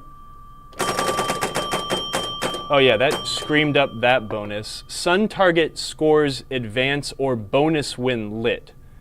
So draining doesn't give me bonus. Hitting the sun will, but I can only get this lit by hitting Jupiter, Saturn, Neptune. It's still not lit. Okay, what about Venus, Mars, Mercury? Okay, now moon is lit. So how do I... Okay, I hit that. That lights moon advance. So we can spin the moon advance up to 10,000 points. Now we'll hit this, and I should score... I should have 24,820. It scored an extra 2,000, but that might have partly been my fault. But okay, that's how that works. So draining does not score bonus on this game. You have to achieve the bonus, I guess. Why is Aries lit? Advance horoscope sign. I don't know. It's kind of in. Oh, okay. So now if I get that weird little in between, it will advance the horoscope sign. So it'll go to Taurus. Okay, something back there clicked. So there's a stepper back there for the horoscope. But what does that do? Yeah, there's a Zodiac stepper, and then there's also a sun and moon stepper. So the sun and moon stepper are the bonus steppers under the playfield. So I think we've got a ball and play stepper and then the Zodiac stepper. I don't know what the Zodiac does, though. So you guys can watch. Oh, so special is lit. I wonder what special does. Gives me 10,000 points. Oops. Oh, I'm sorry. Yeah, 10,000 points. Interesting. So I wonder if there's an adjustment in here to change what special gives you, right? Because, of course, you can't get a special in this game. The replay is not allowed in New York. But, this, you know, it doesn't. The playfields are the same between Zodiac and Planets. But if we look here, special when lit, when I go through the left side special, which is lit, it is just awarding me 10,000 points, which is kind of interesting. Nintendo branding. Advanced horoscope. Pre-Nintendo days. So now I'm on Gemini. I wonder what that does, or if it's just something funny. I'll have to look at the schematic and try to figure out what the horoscope signs actually do, but... Oh wait, now that's lit, the center star. Well hey, I mean, this is pretty awesome. I mean, it's weak and it's loose and it needs a little bit of love. The kickers on this game are they're direct drive, so the actual switches on that close when the slingshots close will drive the kickers. They're probably very dirty, which is why we're getting a very weak kick. This thing should be zipping with the DC coils that's used on these Williams games. But that's pretty cool, man. I guess this actually won't be the longest job ever on this show. But I want to figure out the magnet, so let's open this thing up and figure out what the heck's going on there.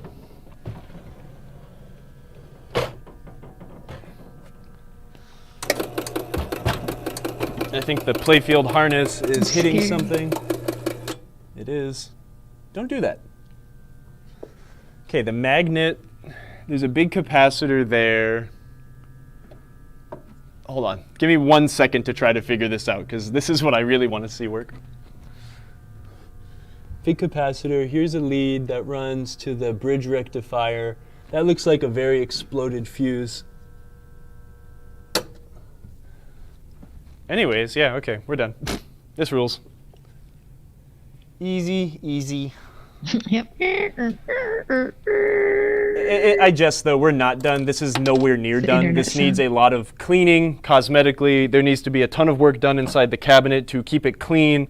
I need to actually figure out what the hell this game's supposed to do and then actually ensure that every feature works. Just because it's flipping and kind of doing something, this is nowhere near done. Yep. We have to test every light. I mean, there's so much work to be done before I'd ever consider this game done. Yeah, drop your ASL in the chat. ASL, 18F Cali, of course. See, you didn't even know what we were talking about, but you instantly knew what that stood for. Yeah, because I am the right age. Barely. Barely? Oh, come on. You squeaked by. Whatever, man. I was born in the 80s. The cut. This fuse is very exploded, so we'll need to add a 4 amp slow blow to the list of parts needed, but yeah, you know, easy. Awesome. Well, look at that. So next week on PinTech Live, we'll be continuing with planets, but more of... Maybe. I mean, I definitely think we should. I'm going to... Cleaning? I don't want to not have this game done. I don't want to show just playable. cleaning and stuff on camera the whole time. I think we will do an episode on cleaning, but I will try to find some time in between to do some more work and like grunt work on it. I am a little bit disappointed that the game was not more screwed up than it should have been. I wanted to actually fix something, but you know, I do need to fix that switch. Yeah, you gotta fix all your errors. Yeah, but there's no like, you don't get the same and you joy. gotta fix the beads. Oh, yeah, I'll do that in like the rush. next 10 minutes, but we need to, I don't know. I was hoping we'd find something really goofed up, but I guess at the end of the day, it's a good thing. PTZ's coming. I'm gonna order some PTZ cameras today. Maybe we'll have them next week for the stream. What's that? And then I'll be like... What are those? Sounds expensive. I know they are. It's a pan, tilt, zoom camera. Oh. Damn. We don't have that kind of budget. We'll see. David Yap put those those ones I sent to you, like, they seem pretty cool. The ones he's buying for his bar. Just the fact that they need an external power source kind of is a bummer. Those cameras are great for permanent rig setups. Yeah, not this. Well, but I mean, I guess, could you argue that like what we have here at the church is kind of like a permanent rig? Like, no, because you're constantly needing to move cameras around. Oh, permanent rig by I mean? like stationary is what you mean. Right. So if we had one spot in the studio where you rolled the camera under every time, then yes, it would be great because I could like run like a bar over on the truss and have a one position with that camera, and it could be just a playfield camera. That could be something. I cool. understand. Yeah. But you would always have to move the game there. So make a Yeah. rig. I know. Get a drone. I know, right? We just fly the drone Get the a whole drone. time. You just hear zzz, and Kyle's hair is wafting in the drone wind. Fly a drone through the cabinet? I don't think you need a drone to do that, really. Well, it would be fun to kind of go. You need a really You need small drone. Yeah, you'll need a. I don't even think a mini whoop would fit in it. You need a bitty. Hey, is there anyone here that remembers what we were talking about last week about how much games cost in other countries? Do we have any other international folks here? I'm still very curious as to like what a game of pinball costs in wherever you live. We don't need to know like about America. One game, like coin drop. How much the coin drops are? Yeah, like I know how much pinball So, costs in the U.S. I We can know speak for Japan. So Okay. in Japan, coin drop for a newer game is usually 100 yen, which with the conversion rate is basically $1, a little bit more than $1. But 100 yen coin, it feels to us like a quarter, but Yeah. it's actually like a full dollar. But older games like at Silverball Planet in Osaka, which has arguably the largest public collection of pinball in Japan, they will have older games like Firepower or something where it would only be like 20 yen, no, 10 yen or a 50 yen coin instead, depending on the age. Some older EMs would just be 10 yen, which is like 10 cents basically. So, like, is that a Do common they still amount play of currency? pachinko in Japan? Oh yeah, pachinko's huge. What kind of like coins do people carry in Japan? What is like a common like loadout of money? Like, do you carry like 10 yen pieces around, or is that awkward? Yeah. So we have 1 yen, which is like the penny, and then 5, 10, Oh wow. then 50, which is one coin that's like 50 cents. And then the 100 yen coin is like $1, and then there's a 500 yen coin, which is like $5. Yeah. And that's the coins. You always usually have coins with you. I And guess then from bills, it starts from 1,000 yen, which is like a $10 bill. I just find it odd that like people would actually, like Japan would still have such small Gyakuen. currency. I feel like Yeah, America is completely. the only country that like wastes money on making pennies and nickels and dimes and stuff, you know? Yeah, I mean, Japan has pennies. They're not made of metal though. I don't think it's metal. It's very lightweight. It almost feels like it's a plastic of some sort Huh. for pennies. So I know like in I mean even like in Canada, it's just so refreshing. I think they just round the price up to the nearest 10 cents. So like I think the lowest denomination in Canada is a nickel, but like you know, there's no use for a penny. Like Yeah, unless you're just trying to get the proper change later. it costs Daniel said in Croatia, one game is, I don't know how to read this. It's 70 cents or 70 5 euros yeah, or 70 5 kuna. kuna. Maybe Does- Zinc. Does Yeah, Croatia maybe. not like feel like I should just grab one. use the euro, Daniel? Is We there need to still reevaluate the value of all our U.S. coins. Yeah. Yeah, well, I mean like Wasn't there a coin shortage recently? Or not recently, but yeah, during the in this pandemic. past half But- decade. It's just like technically all of our coins are only worth something because we perceive them to be worth something. They're actually worthless. There's no precious metal in coins anymore. Like NFTs. Well, those Oh, are just sorry, straight didn't mean to say worthless. that. But like Sorry. I think what That in just like slipped out. CNK asked if we had any pachinko connections. no. There are definitely pachinko collectors in the US that bring out their whole collections to some of these shows. What was the last show I went to that had a huge pachinko collection? That's cool. If I think about it, CNK, I'll hit you up and let you know. Yeah, it was really cool. I see it in my head where it is. Maybe it was Game On Expo in Phoenix, Arizona. I fixed pachinko games before. They're pretty cool. I only really like to work on the 70s and 60s stuff. Once they start getting computers in them, they're too complicated and not really worth fixing to me. But oh no, Croatia's getting rid of their kuna. We better start collecting kuna to have didn't it know in that. our coin Ooh, collections yeah, I want before some. they switch to euros. A euro That's is awesome. 7.5 kuna. All right, Good. Vernicius, thanks for the question. And to let everyone else know, now's a good time if you're stuck on a pinball repair issue and you want to ask Kyle in the chat. We have room for a few questions before we end the stream today. So Vernicius said, if shorting a transistor to fire a solenoid and it doesn't fire, does that mean it's a bad coil or wiring or needs clean solder? Well, that's what you need to figure out. Needs clean solder is not likely. So Mata ne. Oh, hakuna matata.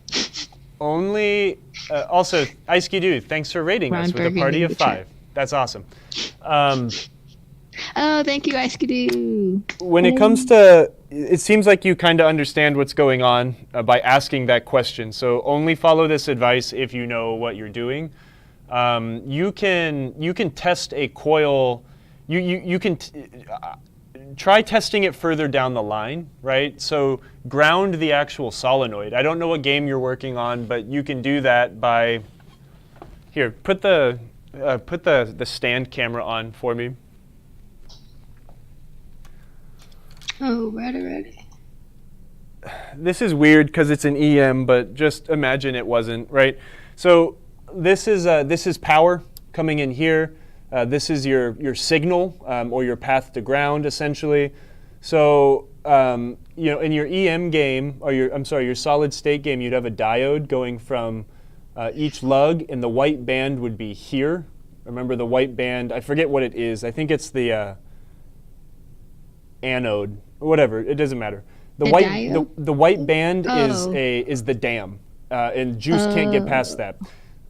Anyways, identify where the voltage is, and then ground the signal side. So if I turn this game on and I put a alligator clip here and then I grounded it, it will fire. If you ground your coil here and it fires, you're good. Then you move on. Grounding it at the transistor side, it tells you something, but it doesn't give you an answer until you know if you test down here. Coils generally... Wait, when you say down here, what down are you here being pointing like at? the play field, the end of the line. If you you just start at the end of the train and then continue moving to the back of the train or the front of the train or whatever to figure out what's wrong. You could coils generally don't go bad.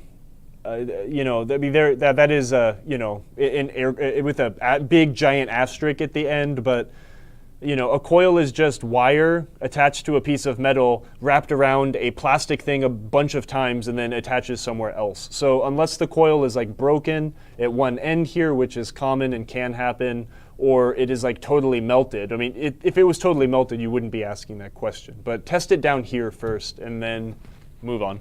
So can you show me again where you put the alligator clip on the coil and then where you put the other alligator clip? Well, you touch it to ground. That'll change on game to game to game, but like, if you know what you're doing, you should be able to do that. I don't want to give that advice. What if I don't know I'm doing? Then I wouldn't recommend doing that. Just because you can cause damage or do things that might freak you out if you're not doing it right.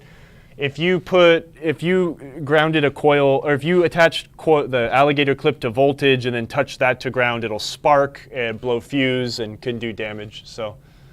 If did that answer your question, Vernicius? Let us know. Yeah, try the coil first. That's what I would recommend. What game is it? I think he said fishtail's backboard, fish that kicks his tail. That one's a little hard to get to. To put it as simple as possible, you'll attach ground to the side of the coil that has the non-banded side of the diode, and then you need to pop that onto ground, so a ground braid in the cabinet or something. Yeah, that's so. Now I made you scared. Great. Non-white side. Yes, the white side is voltage. If you look at pinball machines are wired with a serial connection, so the wires are run serially. So you'll have one wire coming from a voltage source, and then it will run to something it needs to drive, and then that wire that started at the, and then another wire will start there, and that will daisy chain onto something else. So that's called serial wiring. And so generally I can tell you, like, well, look at you do it on the side that doesn't have two wires going to it. But that doesn't work in all cases, especially in your case. If it's fishtails, there's just going to be one wire on each side of the coil. So, yeah, Daniel, he tried grounding the transistor and it didn't do anything. So that's why I'm trying to recommend to start at the problem and then move backwards. So. Nice. Yeah. Pinball 122, thanks for joining us. As always, arigatou gozaimashita. Rob Went, can Kyle recommend a desoldering method for board repair, i.e. the hand solder sucker versus heat gun method versus desoldering gun? Great question. Yeah, if you're working on through-hole component boards like almost all of pinball is, at least up until recently, I would recommend using a actual desoldering iron. So the hand desoldering pumps are great, but you can cause damage if you aren't doing it right. The cleanest, easiest, least destructive way is to invest in a desoldering iron.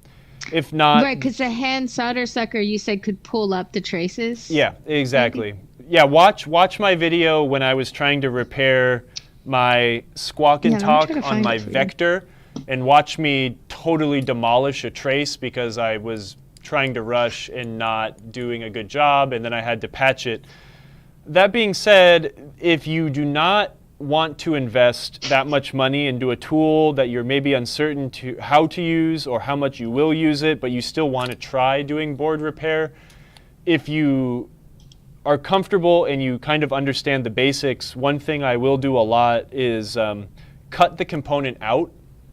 So if we were taking a resistor out, cut the resistor, use your soldering iron, heat up the pad, pull the rest of the lead out of the hole, and then you can use the hand solder pump to clean the hole out. Generally, when you have a component running through the board, it is difficult to heat it up enough to remove it clean, unless you're using a desoldering iron, which makes it very easy. It gets the entire connection super, super hot and sucks all of the solder out, and you won't risk like tearing out the fillet or anything like that. So.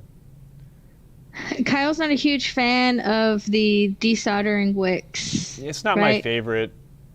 I personally, I would rather cut the component out, remove the lead, and then use a hand solder pump than use solder wick. But I do have it, and it does have its places, but I prefer I find like the most consistent results if I don't have a desoldering iron is to cut, heat, remove, clean the hole. But that's just me. There's a million different ways to do it, and no way is wrong.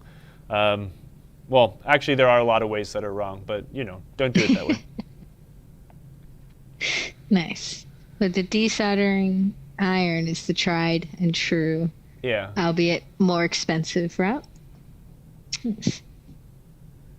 Awesome. Well, Kyle, great job today. Don't lie. I didn't put the ferrite bead in right. Now we can't use any of that footage.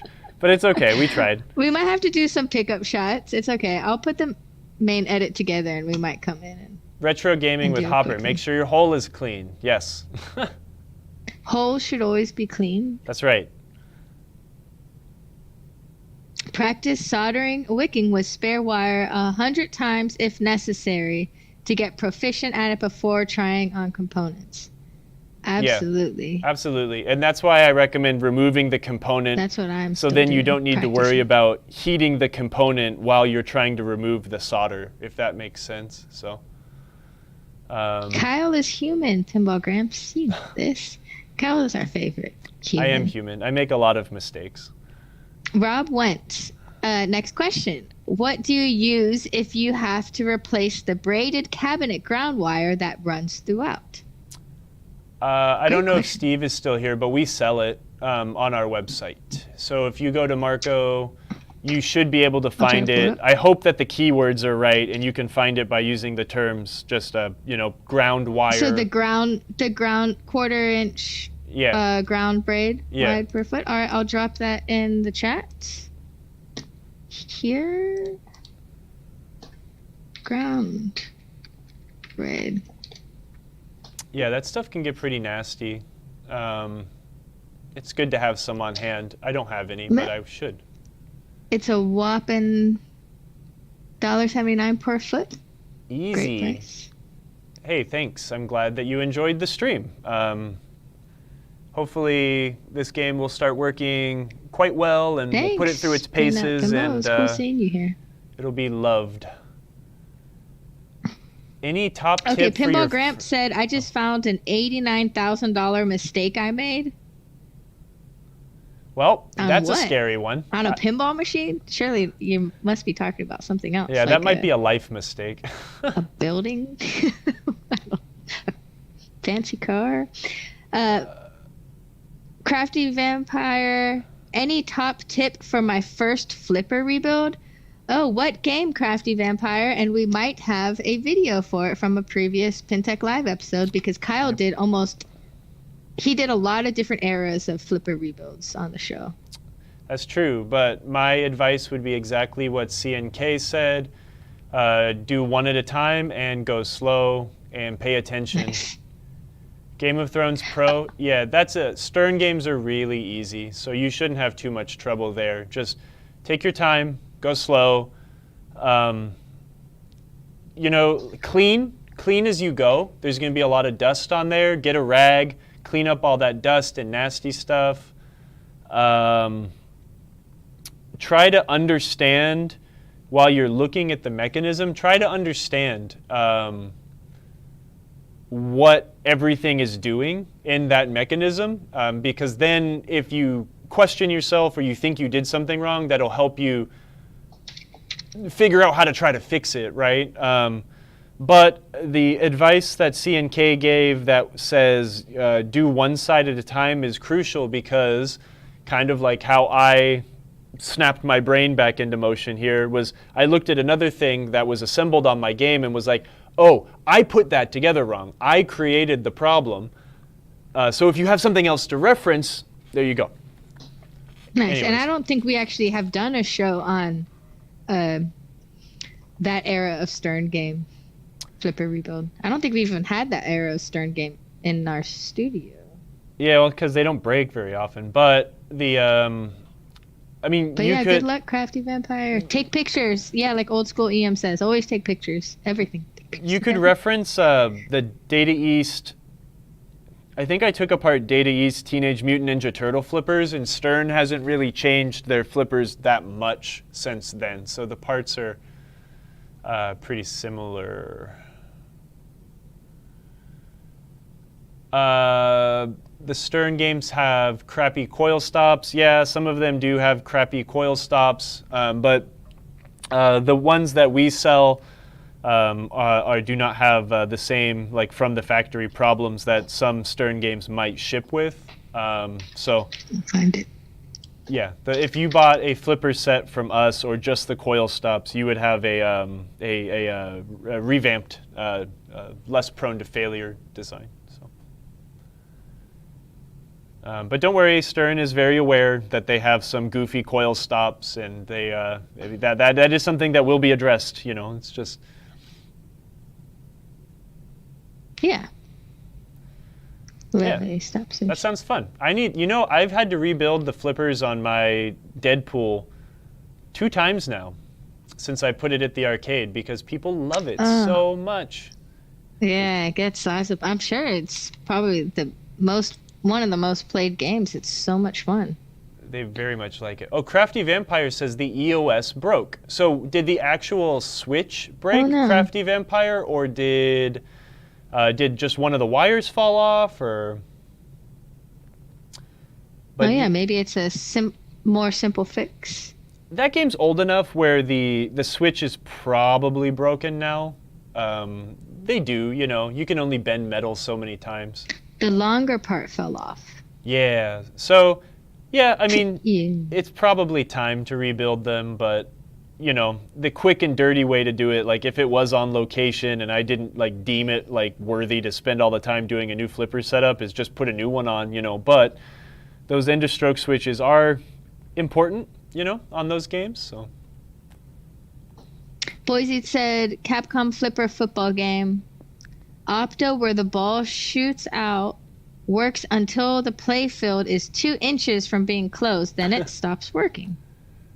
Look, well, first off, look at the wiring harness, right? Like when the game is being, oh wait, flipper football. Yeah, flipper football. Okay, look at the pivot, right? Like could wires be being stressed anyway, right? Look at that first. Consider light. I mean, if you turn the lights off in the room, does that make any difference? I had a really, really, really annoying issue with an AC/DC once. At the Pacific Pinball Museum, we had like 5 or 6 games that were on coin play by the front door. This front door, wait, hold on. Geography, how does it work? They were, the window. Cable stretch, maybe? Yeah, maybe. That's what I'm saying. Yeah, look at the harness and make sure it's not getting tight or pulling anything out. Turn off the lights and see if that does anything. It's a far-fetched idea, but this ran me for a loop forever. This window was facing north, like northwest, so just slightly west. And there would be a certain time of day where people would play AC/DC and it would just continue spitting balls out and do all this wacky crap.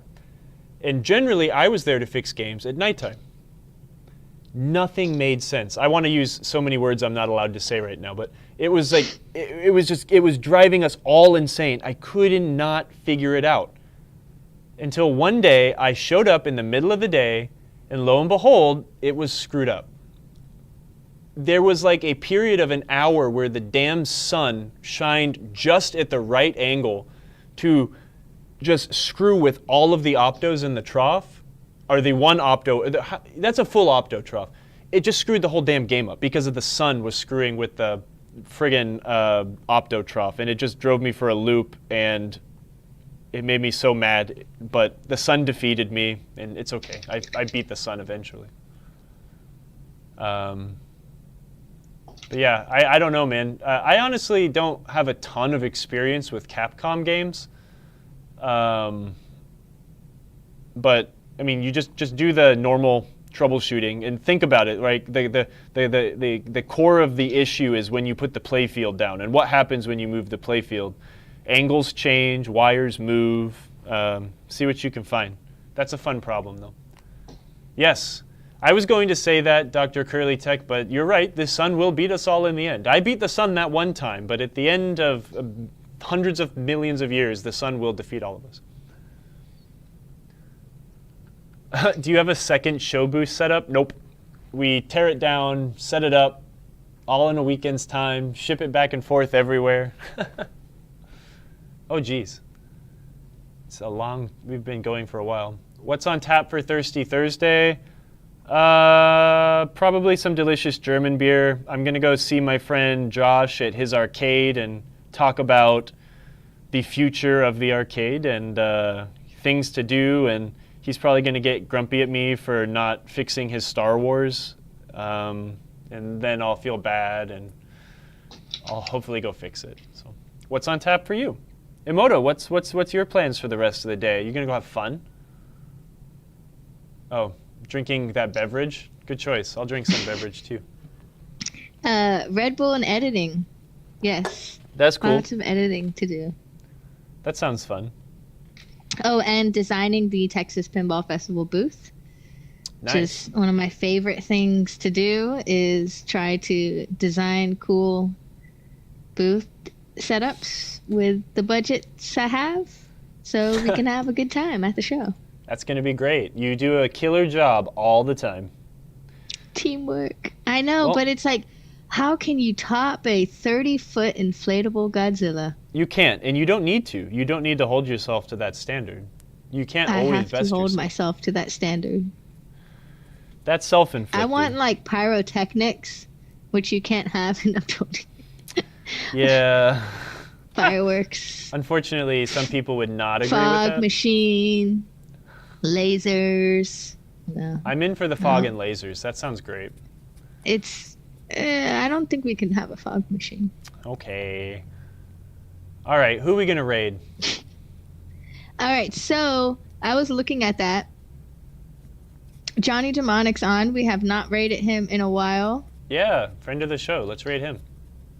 He's playing Paragon. Mystery Pinball Theater 3000 is on. We love Manu so much and love to give him love. We As give much as Manu we a lot can. of love. But maybe we'll go visit Johnny today I think that's and fair. try to catch Mystery Pinball Theater next week. Manu, I'm sorry. I wish I could rate everyone. I hate choosing. I know. They're all my friends. I want everyone to enjoy our I company. know. But yeah, so thank you everyone for the great show. Thank you for hanging out with us. I hope you learned some fun tips and tricks of the trade. I tried to We'll be teach back. something today, but we just kind of had like luck on our side, sort of, except for my self-caused problem. No, we you know, but- we learned stuff. I learned stuff. It's just goes in the brain. Yeah. Can I borrow that 30-foot Godzilla to scare the kids at Halloween time? I'll give you the website on where we rented it from. Yeah, So go rent we do one. not own a 30-foot Godzilla, although I wish we could have. They wouldn't sell it to me. Aw.